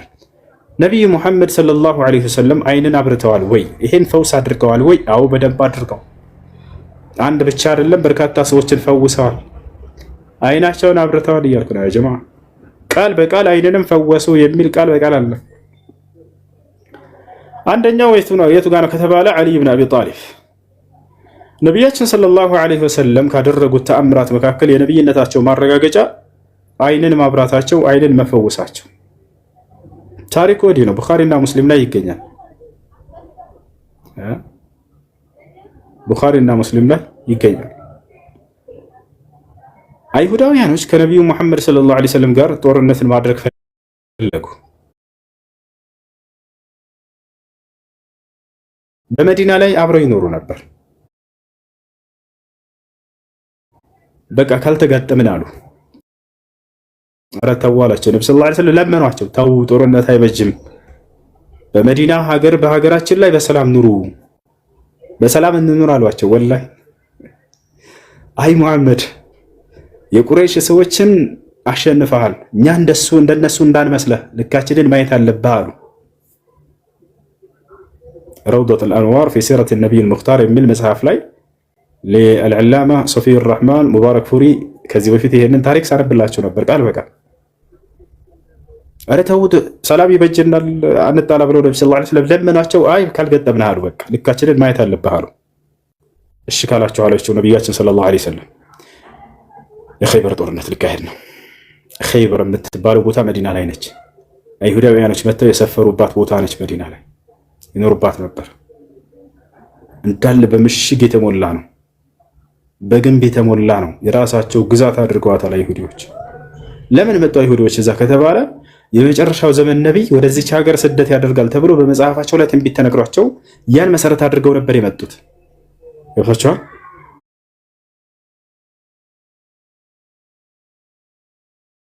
የመዲና አረቦች ላይ ይፎክሩባቸው ነበር በሚጣሉ ጊዜ። ታያላችሁ የመጨረሻው ዘመን ነቢይ ሙሐመድ ይመጣል፣ ከእርሱ ጋር ሁነን እንዋጋቸዋለን፣ እኛ እርሱን ለመከተል ነው ወደዚህ ተሳደን የመጣ ነው አይሁዶች ይፎክሩ ነበር። ልክ እንደዚህ በነቢዩ ሰለላሁ ዐለይሂ ወሰለም ተሳደው በመጡ ጊዜ ወደ መዲና እነዚህ አረቦች ከአይሁዶች ይሰሙ ነበርና ወዲያው ትንቢቱ እንደተፈጸመ ሲያዩ ጊዜ አረቦች ተቀበሏቸው፣ የመዲና አረቦች። አይሁዶች ደግሞ ለምን ከኢስሐቅ ዘር አልወጣም ከእስማኤል ለምን ወጣ ብለው እልህና ቅናት ይዟቸው አንቀበልም ብለው ካዷቸው። ተመልከቱ አላህም በቁርአን ላይ ተናገረ። ካኑ يستفتحون من قبل አለ فلما جاءهم ما عرفوا كفروا به فلعنة الله على الكافرين አለ። እንደተቃለ ያ ጦርነት ሊካሄድ ባለ ጊዜ ነብያችን ሰለላሁ ዐለይሂ ወሰለም ቀደም ብለው ነገሯቸው ለሰሃቦች ትንቢትን غدا سأعطي الراية لرجل يحب الله ورسوله ويحبه الله ورسوله ويفتح الله على يديه አሉ። ነገ ጦርነት ይካሄዳል ከአይሁዶች ጋር አሏቸው ለሰሃቦቻቸው። ስለ ነገ ሊናገሩ ነው፣ ወደፊት ስለሚሆን ትንቢትን መናገር የነብይነት ማረጋገጫ ነው። ያ ትንቢት በተናገረው መሰረት መፈጸም አለበት። ነብዩ መሐመድ ሰለላሁ ዐለይሂ ወሰለም አሁን የነብይነትን ሁለት መስፈርት ሊፈጽሙ ነው። አንደኛ ተአምር ሊሰሩ ነው። ሁለተኛ ትንቢትን ተናግረው ትንቢቱ ሊፈጸም ነው። የአንድ ነብይ የነብይነቱ እውነተኛነት ማረጋገጫ ትንቢትን ይናገራል።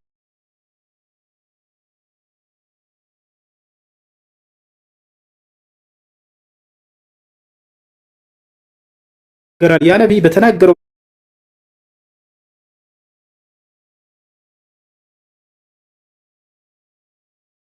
መሰረት ትንቢቱ መፈጸሙ አንደኛው ነው። ያ ትንቢት ከተናገረው ተቃራኒ ከተፈጸመ ሐሰተኛ ይሆናል ያ ነብይ። ሁለተኛ ተአምራትን ያደርጋል አንድ ነብይ።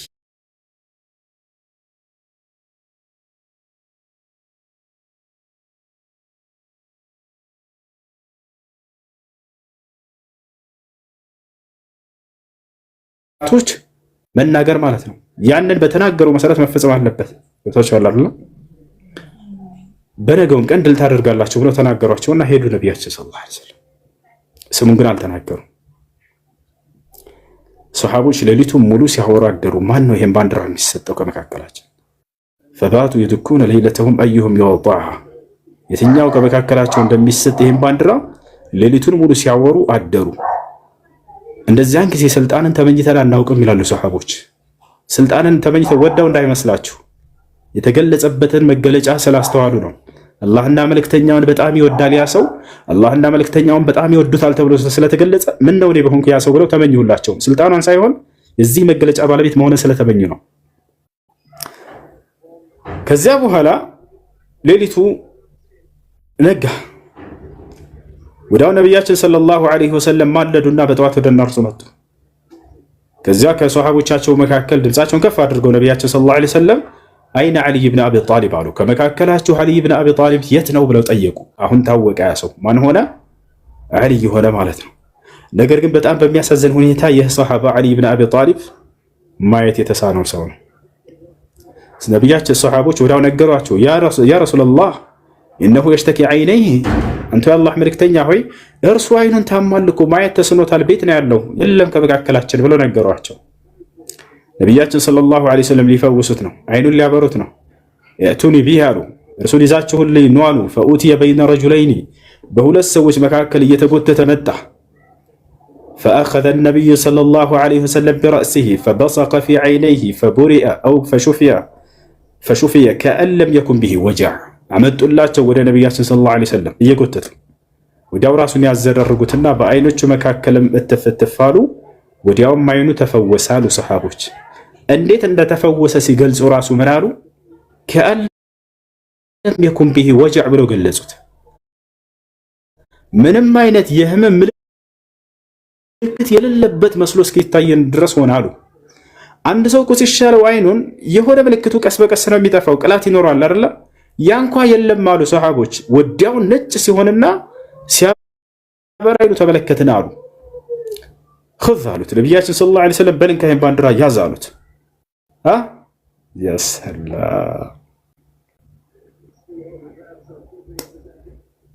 አይናቸው መፈወስ ሲባል ለሁለት ይከፈላሉ ሰዎች። አንደኛ ከተፈጥሯቸው ከመጀመሪያው ጀምሮ ማየት የተሳናቸው አሉ። ሁለተኛ ከጊዜ በኋላ አይናቸው ማየት የተሳናቸው ከዚያ የተፈወሱ አሉ። ነቢዩ ሙሐመድ ሰለላሁ ዐለይሂ ወሰለም ሁለቱንም ነው ያደረጉት። አሁን የነገርኳችሁ ምንድነው? ከመሰረቱ ያይ ነበር ዓሊይ ብን አቢ ጣሊብ። በሆነ ጊዜ ላይ ማየት ተሳነው፣ ቤቱ ተቀመጠ። ወዲያው ነቢያችን ሰለላሁ ዐለይሂ ወሰለም አስጠርተው የፈወሱት ሰው ነው። በሁለቱም መንገድ አድርገዋል። ሁለተኛው ደግሞ ማን ነው? ከመሰረቱ ከመወለዱ ጀምሮ ማየት የተሳነው ሰው ነበር፣ ሰሃባ ነው። ወደ ነቢያችን ሰለላሁ ዐለይሂ ወሰለም ጋር መጣ ሰሃባ ያ ረሱላላህ አላቸው። መጡ ወዱዑላህ ሊ አን የሩደ ሊ በሰሪ አላቸው። አንቱ የአላህ መልእክተኛ ሆይ አላህ አይኔን እንዲመልስልኝ ይጸልዩልኝ አላቸው። እዚሁ ማየት እፈልጋለሁ በቃ። ነቢያችን ሰለላሁ ዐለይሂ ወሰለም ኢን ሰብርተ ፈለከ ኸይሩን ለክ አሉ። ብትታገስ ለአንተ የተሻለ ነው አሉት። ምን ማለት ነው ብትታገስ ለአንተ የተሻለ ነው? ምክንያቱም አላህ ሱብሓነሁ ወተዓላ ሐዲስ አልቁድሲ ላይ ምን ብሏል? ከባሪያዬ ሁለት አይኖችን አልወስድበትም ጀነትን ለውጬ የሰጠሁት ቢሆን እንጂ በቀጣዩ ዓለም ብሏል። ስለዚህ ነቢ ሰለላሁ ዐለይሂ ወሰለም ያን የተሻለውን ቅድማ አመላከቱት። ከፈለክ ዱዓ አድርግልሃለሁ እዚሁ አይንህ ይመለሳል አሉት። አይ ታገሳለሁ ካልክ ደግሞ ገነትን ትወርሳለህ በቀጣዩ ዓለም አሉት። ያ ረሱላህ ኡሪዱ አን አንዙር አላቸው። በቃ ማየት እፈልጋለሁኝና አይኔን እዚሁ እንዲመለስልኝ ነው የምፈልገው አሉ። ነቢያችን ሰለላሁ ዐለይሂ ወሰለም ምን አሉት? ወዲያው ፈደዓ ለሁ ነቢ ዐለይሂ ሰላቱ ወሰላም አው ቃለ ለሁ ነቢ ሰለላሁ ዐለይሂ ወሰለም ኡድዑ ላህ ወቁል አላሁመ ኢኒ አስአሉከ ቢሐቅ ሙሐመድ አው ቢሙሐመድ አን ተሩደ ሊ በሰሪ ፈረደ ላሁ ለሁ በሰረህ። ወዲያው ይሄ ሰው ቢሙሐመድ ያኒ አይ ቢዱዓኢ ሙሐመድ አምላክ ያላህ ሆይ ሙሐመድ ሰለላሁ ዐለይሂ ወሰለም በሚያደርጉልኝ ዱዓ አማካኝነት እንድትፈውሰኝ እሻለሁኝ ብሎ ሰውዬ ዱዓ አደረገ። ወዲያው ነቢያችን ሰለላሁ ዐለይሂ ወሰለም ባደረጉለት ዱዓ አማካኝነት አይኑ ተመለሰ። ወዲያው አይኑ ተፈወሰ። አያችሁ። ስለዚህ ነቢያችን ሰለላሁ ዐለይሂ ወሰለም የነቢይነታቸውን ማረጋገጫ በጣም በርካታ ናቸው። አንደኛው አይን ማብራታቸው ነው። በርካታ ጊዜ ሰዎችን አይን አብርተዋል ነቢያችን ሰለላሁ ዐለይሂ ወሰለም። ያውታቸዋል። ያ ትንቢትስ ተፈጸመ ወይ? በአይሁዶች ላይ ድል አደረገ ወይ? እነዛ ሱሐቦች ያሏቸው አዎ ተፈጸመ። ይህም ሁለተኛ ነቢይነታቸው ማረጋገጫ ነው። አንድ ነቢይ የነቢይነት ማረጋገጫ ትንቢትን ይናገራል። ያ ትንቢት በተናገረበት መሰረት መፈጸሙ። ሁለተኛ ተአምራትን ያደርጋል። አይንን ያበራል። ሌሎችንም ተአምራቶችን ያደርጋል። ነቢያችን ሰለላሁ ዐለይሂ ወሰለም ሁላቸውንም አድርገዋል። ይሄን ይመስላል። እሺና በጥቅሉ ፈውስን የሚያደርገው አምላካችን አላህ ሱብሓነሁ ወተዓላ ነው በነቢያቶች በኩል። አሁን እዚህ ጋር ሐዲሱን በደንብ ብታስተውሉት እርሳቸው ፈወሱት ነው የሚለው። እኛ ግን ይሄ ነብዩ መሐመድ አይንን ያበራሉና አምላክ ናቸው ብለን እንኳን አንልም። መልእክተኛ ናቸው እያለ ቁርአኑ እየገለጸ የተላኩ ናቸው እያለ እየገለጸ መሲሁ እየተላከ ነው እየተባለ እየተገለጸ ሙታንን አስነስቷልና ስለዚህ አምላክ ነው አያስገድበን። እንደዚህ አምላክ በእርሱ በኩል ነው ሲያደርግለት የነበረው። የሐዋርያት ሥራ ምዕራፍ 2 ቁጥር 22 ላይ ምን አለ? አምላክ በኢየሱስ ክርስቶስ በኩል ድንቅና ተአምራትን አደረገለት ይላል። ማን? አምላክ። በማን በኩል? በክርስቶስ በኩል። በእርሱ በኩል ነበር ሲያደርግለት የነበረው የአምላኩ። አይ ራሱ ይሄን እንዲያደርጉ ራሱ ቢያደርግም ያንን አምላክ ነው እያደረገለት ያለው። ሐዲሱን በደንብ ብታስተውሉት እርሳቸው ጨረቃን ከፈሉ ነው የሚለው። አላህ በእርሳቸው በኩል ከፈለ አይልም። ነገር ግን እኛም ብለን ነው የምናምነው አላህ ነው በእርሳቸው በኩል የከፈለው ብለን ነው የምናምነው። ማን ረዳጅ ታቻም አምላክ መርጧቸው ለሰዎች እንዲያስተምሩ ከላካቸው አምላክን ቃል እየተቀበሉ የሚያስተምሩ ከሆነ የእርሳቸው ስራ ሳይሆን ይሄ የአምላክ ስራ ነው በእነርሱ በኩል። መሲሁም ልክ እንዲሁ እንደቀደሙት ነብያት ከአምላኩ ቃልን እየተቀበለ የሚያስተምር አምላኩ በእርሱ በኩል ተአምርን የሚያደርግለት ነው። ዮሐንስ ወንጌል ምዕራፍ 8 ቁጥር 40 ላይ ምን ይላል ኢየሱስ ክርስቶስ ሲናገር ወቱሪዱነ አን ተቅቱሉነኒ ወአነ ኢንሳኑን ቀድ ከለመኩም ቢልሐቅ አለዚ ሰሚዐሁ ሚነላህ እኔ ከአምላክ የሰማሁትን ቃል የምነግራችሁ ሰው ነኝ አለ። ከአምላኩ ቃልን እየሰማ የሚናገር ነው እንደቀደሙት ነብያት። ተአምራትንም አምላክ በእርሱ በኩል የሚያደርግለት የሆነ መልእክተኛ እንጂ ሌላ አይደለም። ይፈሻል ነው። ይሄን ይመስላል። ጥያቄ አለ? ይቀጥል። ወአለይኩም ሰላም ወራህመቱላሂ ወበረካቱ። አንድ ጥያቄ አለኝ። አንድ ብቻ? አዎ አንድ ብቻ ነው። እህቴ ባለትዳር ነበረች። ከባሏ ጋር ሳይስማሙ ሲቀር ትታኛለች። ከዛም እሱ እምቢ አላት። ከዛም ሸሪዓ ፍርድ ቤት ሄደችና ሸሪዓ ፍርድ ቤት ኒካ ወረደላት። ትክክል ነው ወይ አይደለም? አዎ ባል ፍቺ ተጠይቋል። ፈታም ካለ ሸሪዓ ፍርድ ቤት ማውረድ ይችላል፣ ይወርዳል። አሳማኝ ምክንያት እሱን አልጠየቁም። እሱን ፍታኝ ብላ አልጠየቀችውም። እሷ ጠይቀዋለች። እነሱ ሳይጠይቁም ዝም ብሎ አወረዱላት እኮ። እሱ ተጠይቆ ከሆነ ከዚያ በኋላ ሸሪዓ ፍርድ ቤት ኒካ ማውረድ ይችላል። እሷ ጠይቀው አልፈታም ብሎ ከሆነ አሳማኝ የሆነ ምክንያት ኖሯት እምቢ ካለ የዛን ሸሪዓ ፍርድ ቤት የማውረድ ስልጣን አላቸው። እሺ የዘከረው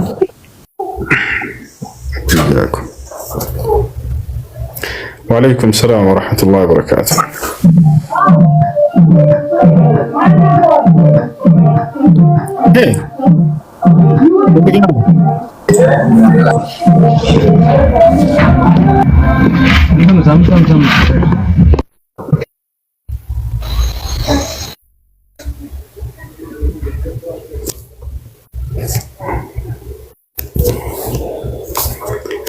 ጥያቄ ያለው شنو سؤالك؟ شنو سؤالك؟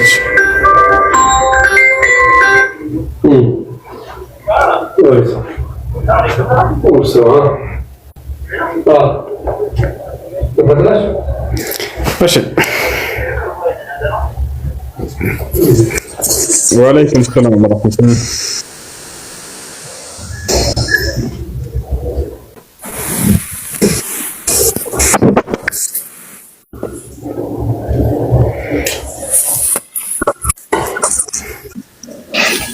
السلام عليكم أستاذ. وعليكم السلام. እሱ ጥያቄ ነበረኝ። እሺ ጥያቄ አሁን ከኢትዮጵያ ስንወጣ ማለት ነው። ከኢትዮጵያ ስንወጣ ያኔ ለራሳችን ብለን ነው የወጣ ነው ማለት ነውና ቤተሰብ ገንዘብ ቢጠይቀን ምናምን ነገር ያኔ በልኩ መስጠት ነው ያለብን ወይስ አንተም ገንዘብህም የነሱ ነው ስላሉ ረሱላህ ሰለም እንደዛ ነው ማከፈል ነው ያለብን እኩል? በሚያስፈልጋቸው መጠን ልክ ነው የምትሰጧቸው። አንተም ገንዘብህም የአባትህ ንብረት ናቸው ያሉት በሚያስፈልገው መጠን ልክ ልትሰጠው ይገባል ማለት ነው።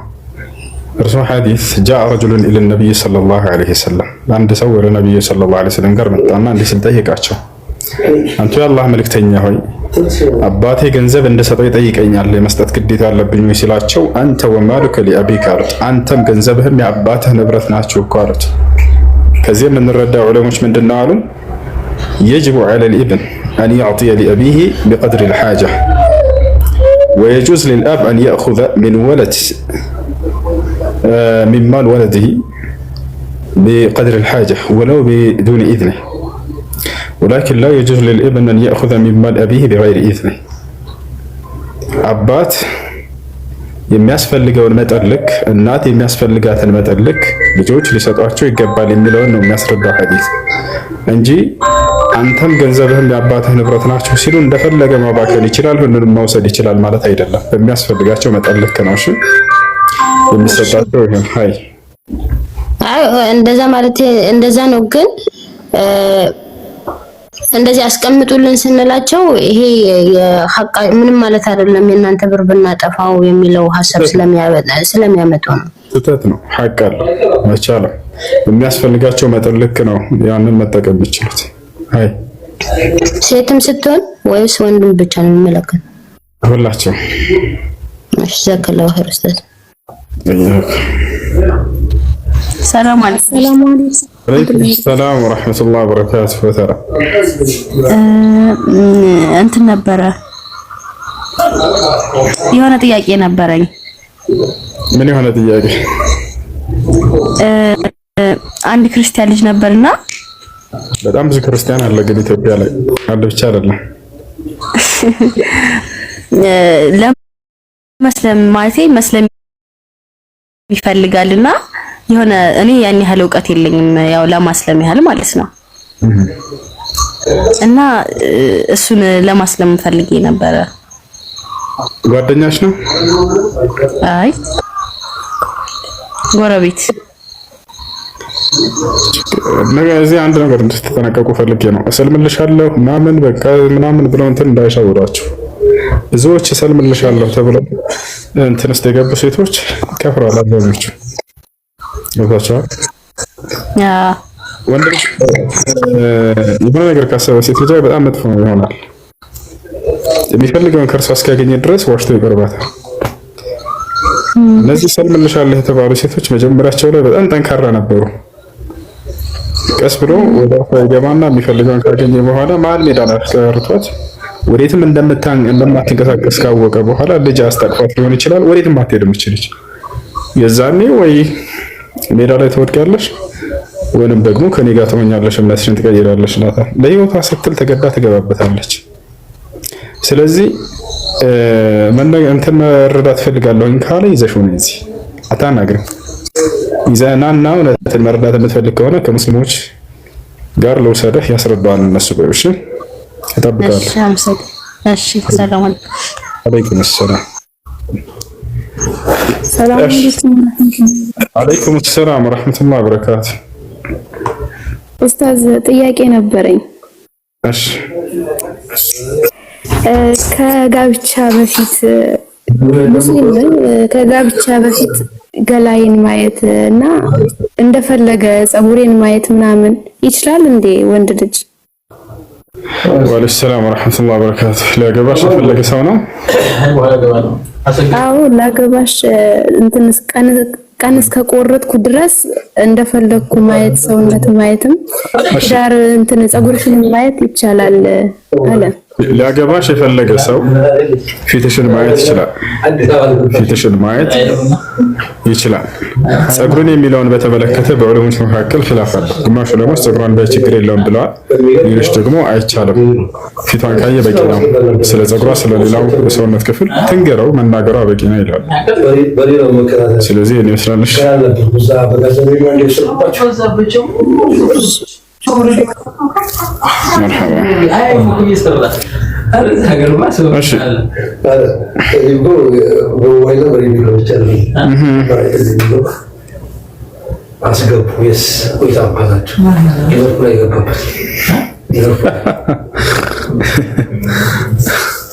ሊቨርፑል እንደ ማንቻ አልነበርክ እንዴ?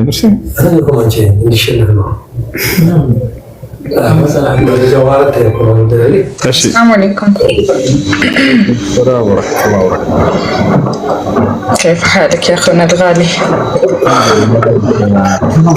الحمد لله تمام الحمد لله. እንትን ጥያቄ ያላችሁ ማለት ነው ጠይቅ አድርጉና ታች ወርዳችሁ ታብታብ አድርጉልኝ። እሺ ጥያቄ ያላችሁ ጠይቁና ወረዱ። ስገቡ ደግሞ ጫጫታ ካለ ከቻላችሁ ሚውት አድርጉ። ጥያቄ ያላችሁ እየጠየቃችሁ ወረዱ። ክርስቲያኖች ጥያቄ ካላችሁ ገቡ። ባረከላሁ ፊኩም። ተራ በተራ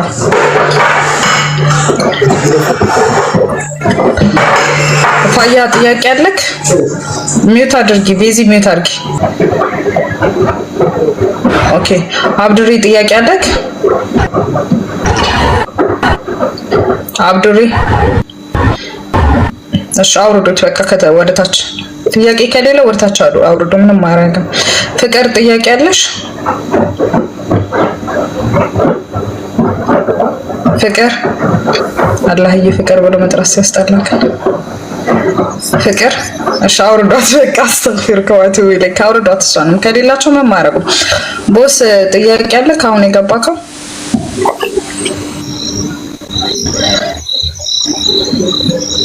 ቦስ ያ ጀማዓ ጥያቄ ላጠይቁ ለምንድን ነው ያኔ መታችሁ እዚህ እንትፈረጅ አለይኩም ያኔ የምትገቡት? አውርዷቸው። ቦስ ጥያቄ አለክ? የለውም አውርዱት። እሱንም ዛህራ ጥያቄ አለሽ እንዴ? ጥያቄ አለኝ። ሰላም አለይኩም። መርሐባ ወአለይኩም ሰላም ወራህመቱላህ። ጥያቄሽን ጠይቂ። ባለፈው አመት ረመዳን ሙሉ ወር አልጾምኩም ነበረ በህመም ምክንያትና አጋጣሚ መድኃኒቱ ለሶስት ወር የሚቀጥል ስለነበረ ያው መጾም አልቻልኩም፣ ቀዳ ማውጣት አልቻልኩም ነበር።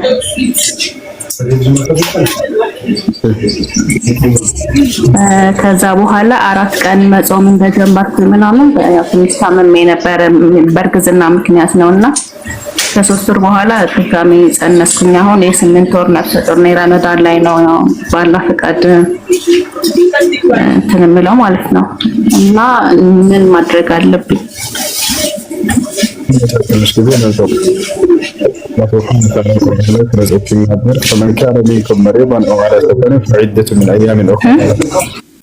በሚመቻችልሽ ጊዜ መጾም አላህ በቁርአን ላይ فمن كان منكم مريضا او على سفر فعدة من ايام اخرى ከእናንተ በጾም ቀን የታመመ ሰው ካለ ወይንም ጉዞ ላይ የሆነ ሰው ካለ እነዚህን ቀናቶች ቆጥሮ በሌላ ቀን ይጾማቸው ብሎ ተናግሯል።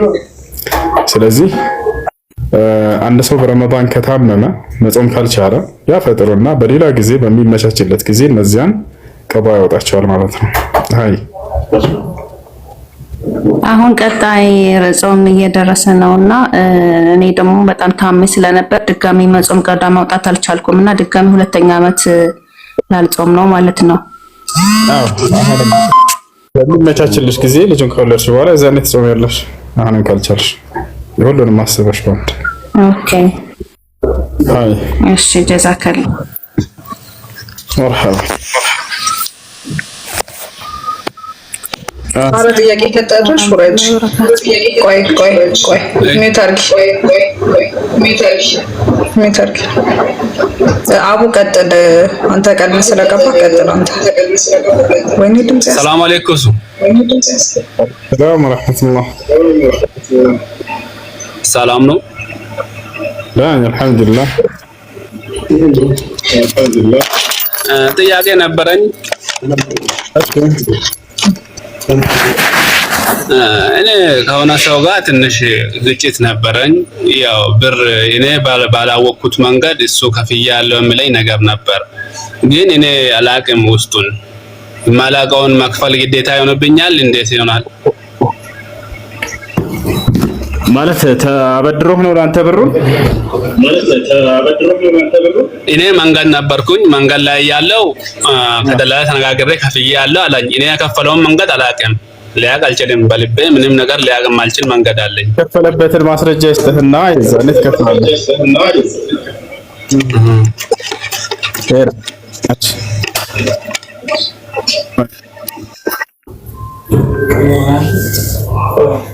እሺ ጎግል ጥያቄ ከጨረስኩ ወራደሽ እኔ ደግሞ እየተቆጣሁ አይደለም ያጃማ፣ ይሄ ተፈጥሮዬ ነው። ምንም ላደርጋችሁ አልችልም። እሺ ወአለይኩም ሰላም ወራህመቱላህ። ለኔ ከተሰጠ የመህር ብር ማለት ነው አንተ ሳትፈልግ ቢያጠፉት ወይም ደግሞ ያለ አንተ ፍላጎት ቢያጠፉት እኔ ማለት ያ ሰው ሳይፈቅድ ስለጠፋ እኔ ነኝ ተጠያቂ ወለ ያኛው ያጠፋው ሰው ነው ተጠያቂ? እና حرام አይሆንም። ገንዘብ አንቺ እስከሆነ ድረስ ያን ገንዘብ ያለ አንቺ ፍቃድ ማንም ሰው ሊያጠፋ አይችልም። አላህ በቁርአን ላይ ሲናገር وآتوا النساء صدقاتهن نحلة فإن طبن لكم عن شيء منه نفسا فكلوه هنيئا مريئا إليه ሴቶችን የመህር ስጦታቸውን ከውስጣቸው ደስ ብሏቸው ስጧቸው፣ ከዚያ ከውስጣቸው ደስ ብሏቸው እነሱ ደግሞ ከሰጧቸው ብሉ ብሏል። ስለዚህ መህር የሴት ልጅ ሐቅ ነው። ያንን ሐቋን ከፈለገች ለድሃ መስጠት፣ ከፈለገች ለአባት ለእናት መስጠት፣ ከፈለገች ለራሷ ማጥፋት ትችላለች ማለት ነው። ስለዚህ አንቺ ያንን ነገር አውፍ እስካልሽ ድረስ ምንም በኒካህ ላይ የሚያመጣ ነገር የለም። ያ ገንዘብ በአንቺ ሐቅ ነው። ፈለኪ ኩሉ الحقوق في التصرف به كما تشاء። እንደፈለግሽ ያንን ነገር ማድረግ ትችላለሽ። አንቺ ከፈለግሽ ለድሃ መስጠት፣ ከፈለግሽ ለራስሽ ማጥፋት፣ ከፈለግሽ ለቤተሰብ መስጠት ትችላለሽ። ሃይ ሰላም አለይኩም።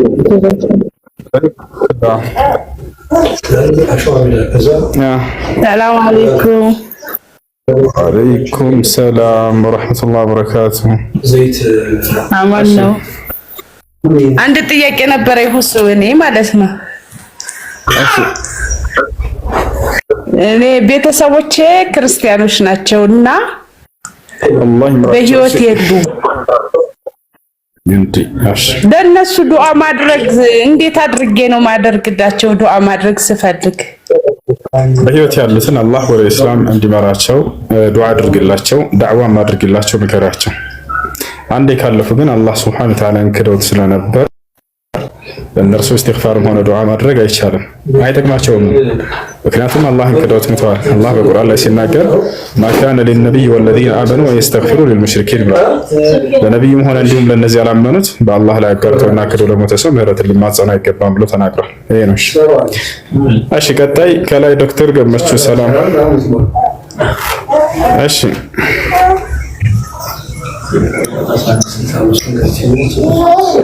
ዶክተር ገመቹ ይሰማል?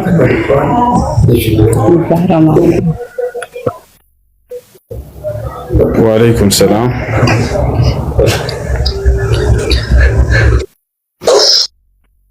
ሰማለሽ?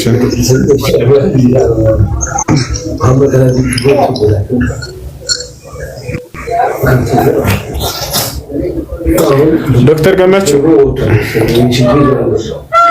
ይሰማል? ሄሎ ይሰማል? ሁሱ ይሰማል? ለኔ ይሰማኛል። አይሰማም? ይሰማል። ይሰማል። ቀጥል። አንድ ጥያቄ ነበረኝ ሁሱ። እሺ። እና ሶሻል ሚዲያ ላይ ሰዎችን በማጭበርበር እንትን የሰበሰቡት ገንዘብ ነበርና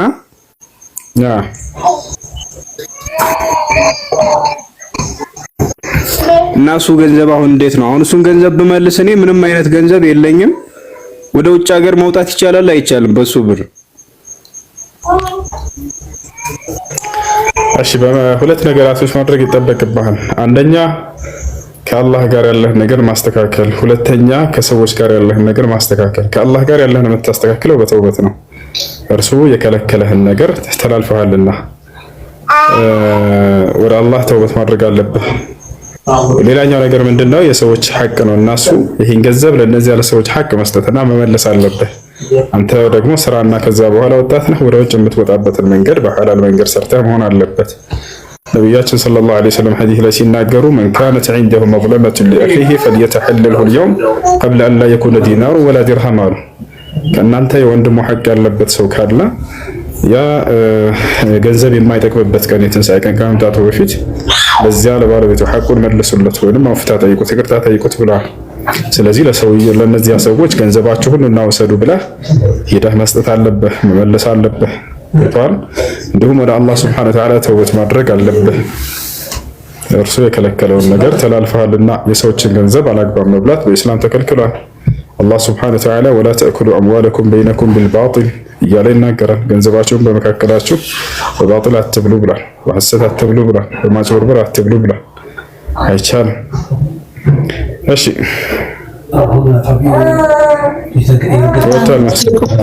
ወአለይኩም ሰላም ወራህመቱላህ። ሱመኔ የምጠይቅ ጥያቄ ሁለት ጥያቄ። እሺ ቀጥል። እና አንደኛ ጥያቄ ለምሳሌ አንድ ሰው አግብቶ እዛ ኢትዮጵያ ላይ ያለ ከባሉ ጋር ተጣልታ የሆነች ልጅ ከባሉ ጋር ተጣልታ ወደዚህ ሀገር ውጭ ሀገር መታለች። አሁን ደግሞ እሱ ሲጀመር ይላታል አልፈታሽም፣ መቼም አልፈታሽም፣ እድሜሽን አስጨርሽሻለሁ ምናምን ብሎ ነው የሚላት ማለት ነው። አሁንም ደግሞ እሷ ኒካ ማውረዱን ትፈልጋለች። ባይዘው እሱ ኒካ አይወርድም ብሎ ብሏል። ቤተሰብም ተነስቶ ተናግሮ ያኔ እሱ ፍቃደኛ አይደለም፣ እሷ ግን አትፈልግም። ለምሳሌ አሁን ሸሪዓ ፍርድ ቤት ሄዳ ኒካን ማስወረድ እሷ መሄድ ካልቻለች ቤተሰቦቿ ወደ ሸሪዓ ፍርድ ቤት በአቅራቢያቸው ሄደው ኒካህን ማስወረድ ባል አልፈታም ካለ ሸሪዓ ፍርድ ቤት ሄዳ ያስወርዳሉ። እሺ ሁለተኛ ጥያቄ ደግሞ ለምሳሌ እኔ ይሄ ራሴ ያደረኩና ሁለቴ ዑምራ አድርጌያለሁ። የሆነ ከሰዎቹ ጋር የሆኜ ማለት ነው። እንዴት ይታያል ለማለት ፈልጌ ነው። ሁለት ጊዜ ዑምራ አድርጌያለሁ። የት ነው ያደረግሽ? ከመካ ነው ከዚያ ከሌላ ቦታ? ተሳፍሮ ሄጄ ነው። አሁን እኔ ያለሁበት ሀገር ባህሬን የሚባል ሀገር ነው። ከባህሬን ሄዶ ማድረግ ያለ መህረም አይቻልም። ነቢያችን ሰለላሁ ዐለይሂ ወሰለም ሐዲስ ላይ ላ ቱሳፊሩ አልመርአቱ ቱእሚኑ ቢላሂ ወልየውሚል አኺር መስረት የውም ዐ ለይለቲሂ ኢላ መዐ ዚ መህረም ብለዋል። በአላህና በመጨረሻው ቀን የምታምር ሙስሊም የሆነች ሴት አንድ ቀን ከነሌሊቱ ወይንም 80 ኪሎ ሜትር እና ከዚያ በላይ ርቀት ያለውን ጉዞ ያለ ዘመድ ብቻዋን ልትጓዝ አይገባትም ብለው ተናግረዋል። ስለዚህ ከዚያ ርቀት ሄዶ ዑምራ ማድረግ አይቻልም። ታዲያ ያለ ሳታደርግ ልትቀር ሴት ልጅ ሁሉ ነገር ተሟልቶላት ይሄን ሐሳብ ኑሯት ፍላጎቱ ኑሯት ሳታደርግ ብትቀር ምንዳውን አታገኝም ወይ? ላታገኛለች። ምንዳው ልክ እንዳደረገች ተደርጎ ሙሉ ምንዳ ይጻፍላታል። ነቢያችን ሰለላሁ ዐለይሂ ወሰለም ሐዲስ ላይ ሲናገሩ መን ሀመ ቢሐሰነትን ፈለም ያዕመልሃ ከተበላሁ ለሁ ሐሰነትን ካሚላ ብለዋል። አንድን መልካም ስራ ለመስራት አስቦና ለይቶ አቅዶ ያ ነገር ሳይሳካለት ቀርቶ ሳይሰራ ቢቀር ልክ እንደሰራ ተደርጎ ሙሉ ምንዳ ይጻፍለታል ብለዋል። ስለዚህ ዑምራ ማድረግ ፈልጋ ሴት ልጅ ነገር ግን ከ80 ኪሎ ሜትር በላይ ርቀት ላይ ነው ያለችው፣ መህረም አላገኘችም። ሐሳቡና ንያው ኑሯት ሳታደርግ ብትቀር ልክ እንዳደረገች ተደርጎ ከአምላክ ዘንድ ምንዳ ይያዝላታል። እሺ ምንድነው የቀረባት? መካ ሄዶ እነዚያን ስራዎችን መስራት ብቻ ነው የቀረባት። ምንዳው ግን ተይዞላታል። እሺ ሰላም አለይኩም። ወአለይኩም ሰላም። ጥያቄ ነበረኝ። እሺ ሚስት ልጅ ማማ ብሎ መጥራት አይቻልም ወይስ አይቻልም? ማለት አንዳንድ ሰዎች ሲሉ ሰማለሁ፣ የኔ ቅርብ ጓደኛም እንደዛው እና ይሄ ነገር እኮ የሚባለው ለእናት ብቻ ነው ምናምን ስለው እናት ኡሚ ነው የምትባለው፣ እኔ ደግሞ ሚስቴን ማማ ነው ምላት ብሎ ይነግረኛል ማለት ነው። እና እንዴት ነው ይሄ ነገር? ይቻላል፣ ችግር የለም። ሼክ አብዱልዓዚዝ ብን ባዝ አላህ ይዘንላቸው ተጠይቀው ባል ሚስቱን ማማ ኡሚን ቢላት ችግር የለው፣ እማዬ ወይንም እናቴ ቢላት ችግር የለው። ነገር ግን ፍቅርን ለመግለጽ ከሆነ ነው ፍቅሩን እና ውዴታውን ለመግለጽ ማማ ቢላት እሷም ባባ ብትለው ችግር የለው። ኒካህን የሚያወርድ ነገር አይደለም። ያው ፍቅራቸውን ለመግለጽ ነው፣ ከውዴታ የተነሳ ነው። በጣም ይወደዳሉ ማለት ነው። አላህ ይጨምርላቸው። መርሐባሽ በተሰጠህ መስገን ብለው አላህ ሌላ ሚስት ይጨምርለታል። ሁለተኛው ኢንሻአላህ ለሸከርቱ ለዚነኩም ነው አለገናችሁ ጨምርላችኋለሁ ብለው አላህ ይጨምርላት እስካሁን ያው መርሐባ። ሰላም አለይኩም ወሱ ወአለይኩም ሰላም ወራህመቱላሂ ወበረካቱ። ጥያቄ እኔ ነኝ። እኔ ልቀጥል? እሺ ቀጥላ። እሺ ቀጥል። እሺ የሆነ አፕ አለና ላይቭ ላይ ምናምን ይሰራበታል ምናምን ብለው የሆነ ፖፕ አፕ ነው ምናምን ይባላል ማለት ነው። እና እሱ እንዴት መሰለ አንተን ያስገባህና ላይቭ ላይ ቁጭ ብለህ ምናምን ሌሎች ሰዎች እንዲገቡ ታደርጋለህ በአንተ ስም። እነሱ በሰሩት ሰዓት ለአንተ ይከፍልሃል። ከዛ ኤጀንት ያደርግሃል ማለት ነው። እኔን ልክ ሲያደርገኝ ሌሎች ሰዎች ደግሞ በእኔ ስም እንዲከፍቱ ምናምን ማድረግ እችላለሁ። እነሱ ደግሞ በዛ አፕ በተጠቀሙ ቁጥር ደግሞ ለኔ በፐርሰንት ይከፍለኛል። ግን መሀሉ ላይ ምን አለው ቁማር ምናምን አለው ማለት ነው። ቁማር መጫወት ትችላለህ። ብቻ እንደፈለክ ነው ማድረግ የምትችለው። እና የሆነ ኡስታዝ ሰውዬ ነበረ ቁጭ ብሎ ምናምን እንደዚህ እንትን እያደረገ እንዴት ነው ይሄ ነገር ይቻላል ወይ ምናምን ስለው አሁን ምን አገባኝ ነብዩ ሰለላሁ ዐለይሂ ወሰለም እኮ ከንትን ከአይሁድም ከሌላም ሰዎች እኮ ተገባባይተዋል ምናምን የሚመልስ ነው የሰጠኝ። እንጃ እንዴት ነው ይቻላል አፑን መጠቀም? ቁማር ካለው አይቻልም ወንድም። ቁማር ሐራም ነው። አላህ ሱብሓነሁ ወተዓላ በቁርአን ላይ ከልክሏል። ቃለ ሱብሓነሁ ወተዓላ ያ አዩሃ ለዚነ አመኑ ኢነመል ኸምሩ ወልመይሲሩ ወልአንሳቡ ወልአዝላሙ ሪጅሱን ሚን ዐመሊ ሸይጣን ፈጅተኒቡሁ ለዐለኩም ቱፍሊሑን ኢነማ ዩሪዱ ሸይጣኑ አን ዩቂዐ በይነኩም አልዐዳወተ ወልበግዳአ ፊል ኸምሪ ወልመይሲሪ ወየሱደኩም ዐን ዚክሪላሂ ወዐኒ ሶላቲ ፈሀል አንቱም ሙንተሁን። እናንተ ያመናችሁ ሰዎች ሆይ አስካሪ መጠጥ ቁማር ብሎ ቁማርን ከአስካሪ መጠጥ ጋር ነው አብራ ቆራኝቶ አላህ ሱብሓነሁ ወተዓላ ያነሳው። እነዚህን ፈጅተኒቡሁ ብሎ ገልጿቸዋል። ራቋቸው ብሎ ገልጿቸዋል። ሐራም ነው፣ ክልክል ነው ገልጿቸዋል። ራቋቸው ብሎ ገልጿቸዋል።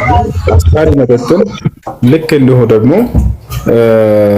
እንትን ምንድነው ይሄ ቁማርን መጠቀም አይቻልም፣ ሐራም ነው። ሰሉነከ ዐኒል ኸምሪ ወልመይሲር ቁል ፊሂማ ኢስሙን ከቢር በእነርሱ ውስጥ በጣም ከባድ የሆነ ጥፋት አለ፣ ወንጀል አለ። ስለዚህ አይፈቀድም፣ ቁማር አይቻልም።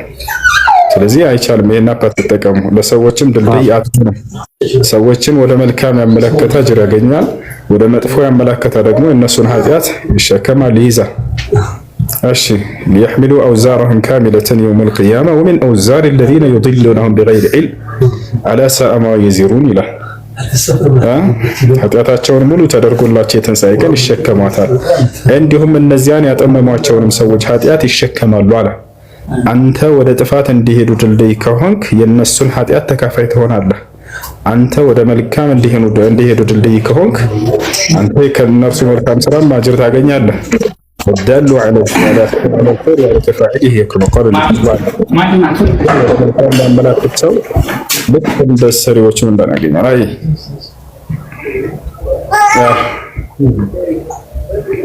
እሺ ጥያቄ ያላችሁ የገባችሁ ሰዎች ከሌላችሁ እንዝል ታሕት።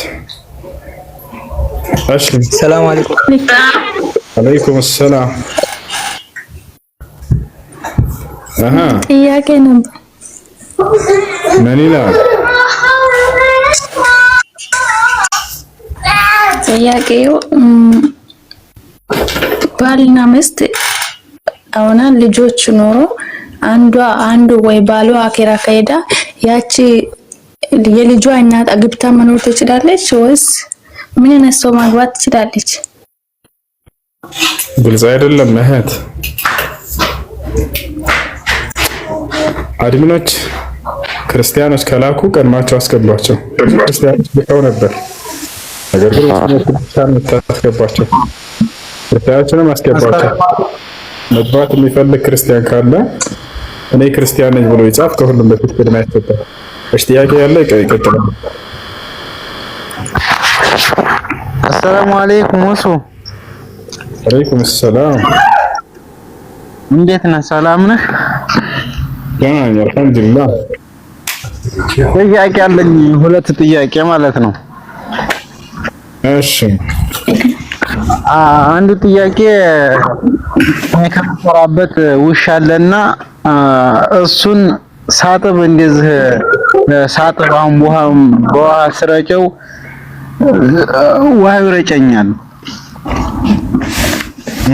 እና በጣም ሳይሆን ውሃ ሲረጨኝ ሁሌ የረጨኝ ፊቴን እና ካታ እግሬን እጄን ምናምን ባፈር ነው የምታጠበው ሁሌ ማለት ነው።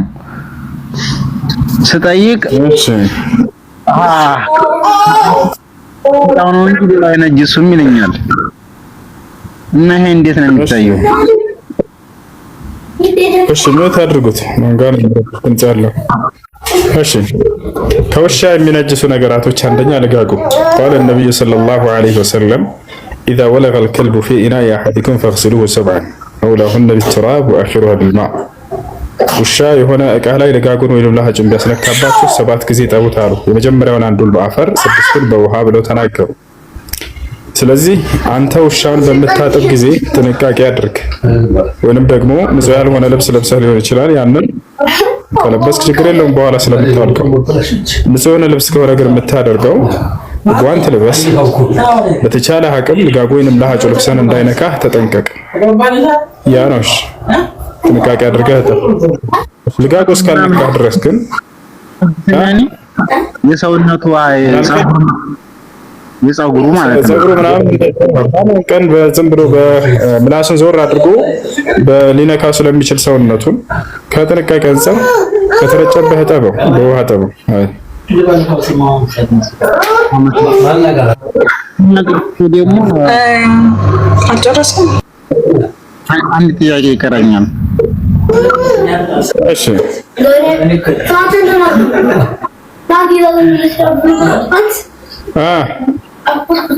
እኔ ከባለቤቴ ጋር ነው የምኖረው፣ ከሚስቴ ጋር ማለት ነው። አሁን እሷን አብረን አረብ ሀገር እኔ ለሷ ያኔ እሷ የምትሰራው ለቤተሰቦቿ ትሰጣለች። እኔ ለሷ እሷም እኔም ምግብ በራሳችን ነው የምንሰራው። እኔ ሁሌ ለሷ ግዴታ ምግብ ማሟላት አለብኝ?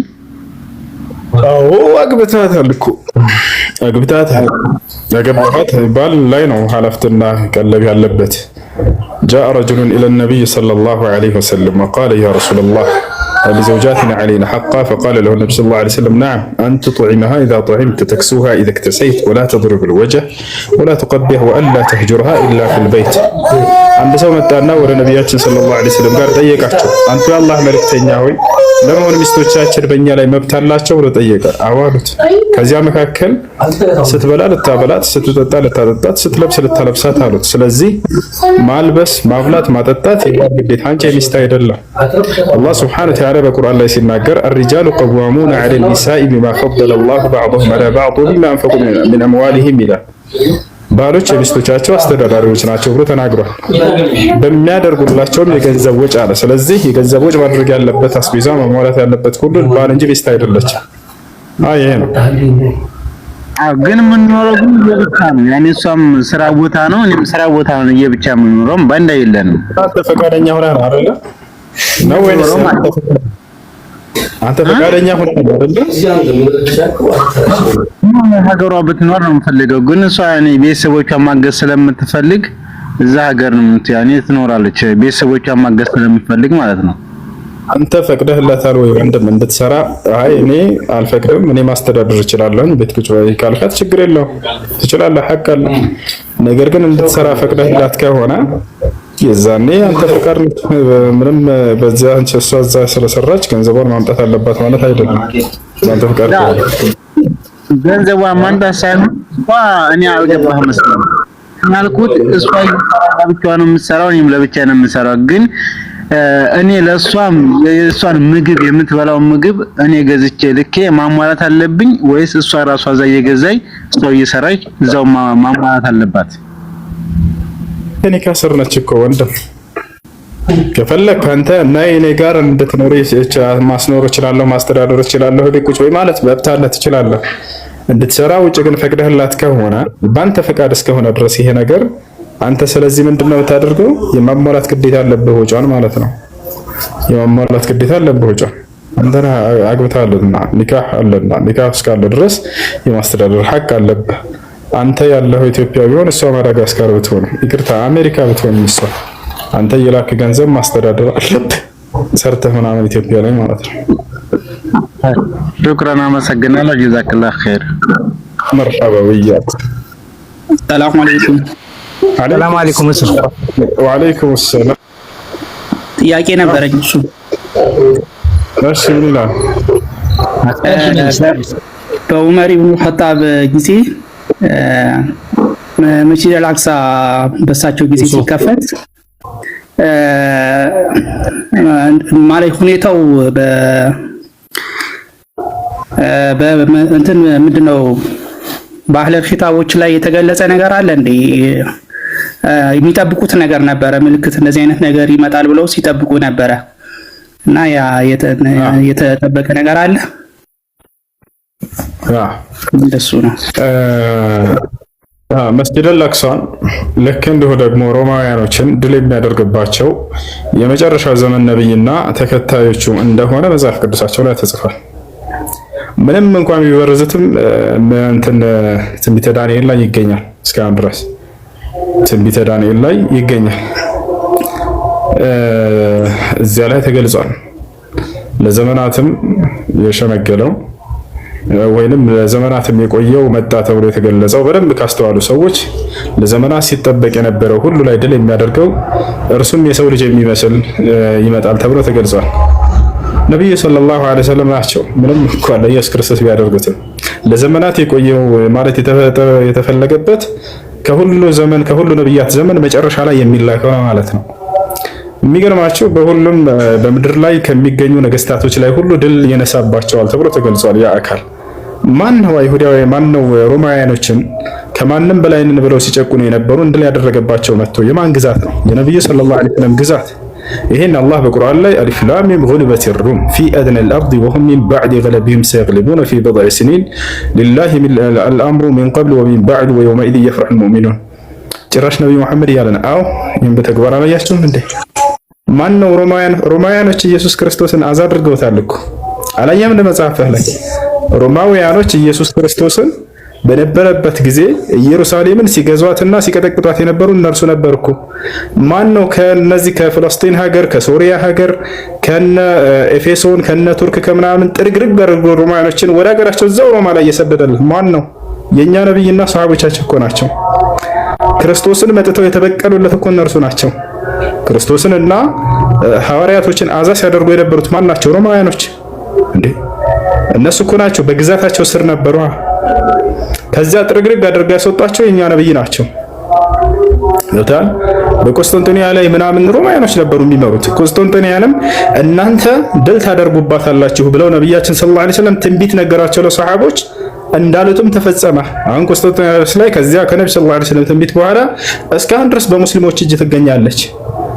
ሮማውያኖችን ጥርግርግ አድርጎ ከዚያ ከምድር እንዳለ ከጆርዳን፣ ከሶሪያ፣ ከፍልስጤን ልክ እንዲሁ ደግሞ ከቱርክ ምናምን ጥርግርግ አድርጎ ያስወጣቸው የኛ ነብይና ሰሃቦቻቸው ናቸው እንጂ እስካሁን ሮማውያኖች በእነዚያ ቀኝ ግዛት ስር ነበሩ። ታውቃላችሁ? የኛ ነብይና ሰሃቦቻቸው ናቸው የተበቀሉላቸው። እንዳላስወጣቸው እዛው ሮማ ላይ ከተቱት፣ መለሱት እዛው ገብቷል። ጭራሽ እዛም ሄደውላቸው ነበር። ነቢያችን ሰለላሁ ዐለይሂ ወሰለም ራሳቸው ሄደው ተዋግተዋቸዋል። የት? ገዝወት ተቡክ፣ የተቡክ ጦርነት ተብሎ ይጠራል። ነቢያችን ሰለላሁ ዐለይሂ ወሰለም ከሮማውያኖች ጋር ያደረጉት ጦርነት ነው። ሄደውም ድል አድርገውባቸው መጥተዋል። ያ ነው። እሺ እንትን ልጄ ቁርአን ሊቀራ ፈልጎ ነበረ እና ታዳምጠዋለህ? መርሐባሽ። أعوذ بالله من الشيطان الرجيم مثل الجنة التي وعد المتقون فيها أنهار من ماء غير آسن وأنهار من لبن لم يتغير طعمه وأنهار من خمر لذة للشاربين وأنهار من عسل مصفى ولهم فيها من كل الثمرات ومغفرة من ربهم كمن هو خالد في النار وسقوا ماء حميما فقطع أمعاءهم صدق الله العظيم ማሻአላህ ማሻአላህ ማሻአላህ። በጣም ጎበዝ ልጅ አላህ ይጨምርልህ። ማሻአላህ ጎበዝ ልጅ አላህ ያሳደገ። ጀዛከላሁ ኸይር። መርሐባ። እንግዲህ ነቢያችን ሰለላሁ ዐለይሂ ወሰለም የተናገሩት ስለ ኮንስታንቲኒያስ፣ እነሱ ሮማውያኖች ወይንም ክርስቲያኖች ነበር ሲያስተዳድሯት የነበሩ። ሮማውያኖች ይገዟት ነበር። ከዚያ በኋላ በእንትኖች በክርስቲያኖች ስር ሆነች። ከዚያ በዚያ ላይ ክርስቲያኖች ለብዙ ጊዜያት ሲገዙ ቆይተዋል። መጨረሻ ላይ ነብያችን ሰለላሁ ዐለይሂ ወሰለም እንዳለ ሮማውያኖች ሲገዙባቸው የነበሩ ምድሮችን ሁሉ ድል ታደርጉባቸዋላችሁ ብለው ከተናገሯት መካከል አንደኛ ቁስጥንጥንያ ነበረች። ይሄ በትንቢት ደረጃ ነው የተናገሩት። ትንቢታቸውም ተፈጽሟል። ምናሉ ነብያችን ሰለላሁ ዐለይሂ ወሰለም ሐዲስ ላይ ላሳያችሁ፣ ቡኻሪ ላይ ታገኝታላችሁ፣ ሌሎችም የሐዲስ መዛግብቶች ላይ ለቱፍተሐነ አልቁስጥንጥንያ ቁስጥንጥንያን በአላህ ስም እምላለሁ ድል ታደርጓታላችሁ ብለው እየማሉ ተናገሩ። ለምን ቅስም ሁና ለቱፍተሐነ ትከፈታለች፣ ድል ትደረጋለች። አልቁስጥንጥንያ ቁስጥንጥንያ ወለኒዕመል አሚሩ አሚሩሃ የዛኔ ድል የሚያደርግባትን መሪዋ ምንኛ ያማረ መሪ ነው አሉ። ወለኒዕመል ጀይሹ ዛሊከል ጀይሽ ያ ሰራዊት ምንኛ ያማረ ሰራዊት ነው ብለው ተናገሩ ነብያችን ሰለላሁ ዐለይሂ ወሰለም። ታዲያ ድል ተደርጓል ወይ ከተባለ እንመልከት ትንታኔው ላይ። ماشي. أولا ينبغي التفريق في التاريخ التصوف بين الأمير الأول ظهور المصطفى. الأمر الثاني التصوف باعتباره مسلكا أخلاقيا وطريقا في العبارة والزهد، وهو بهذا المعنى العام يطلق على كل الاتجاهات التي زاد اعتناؤها بأبواب العمل الباطن وتدور نصوصهم وممارساتهم حول القلب وعباداته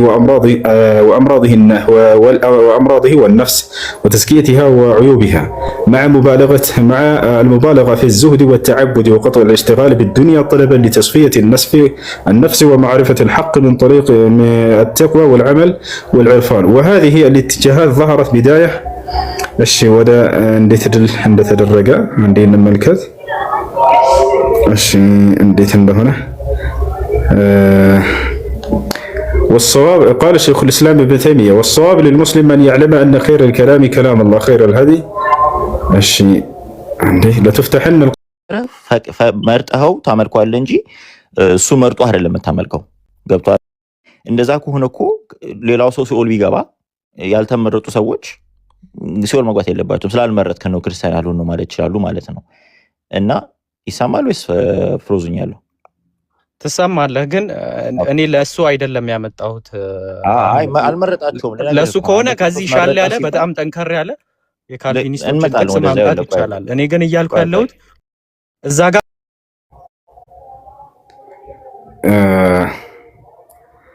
وصححه كالإمام الذهبي እሺ ማን እንደሆነች ያቺ ሀገር በአሁን ላይ እንመልከታት።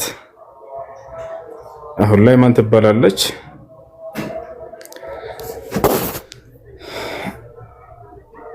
እንዴ ላሳያችሁ።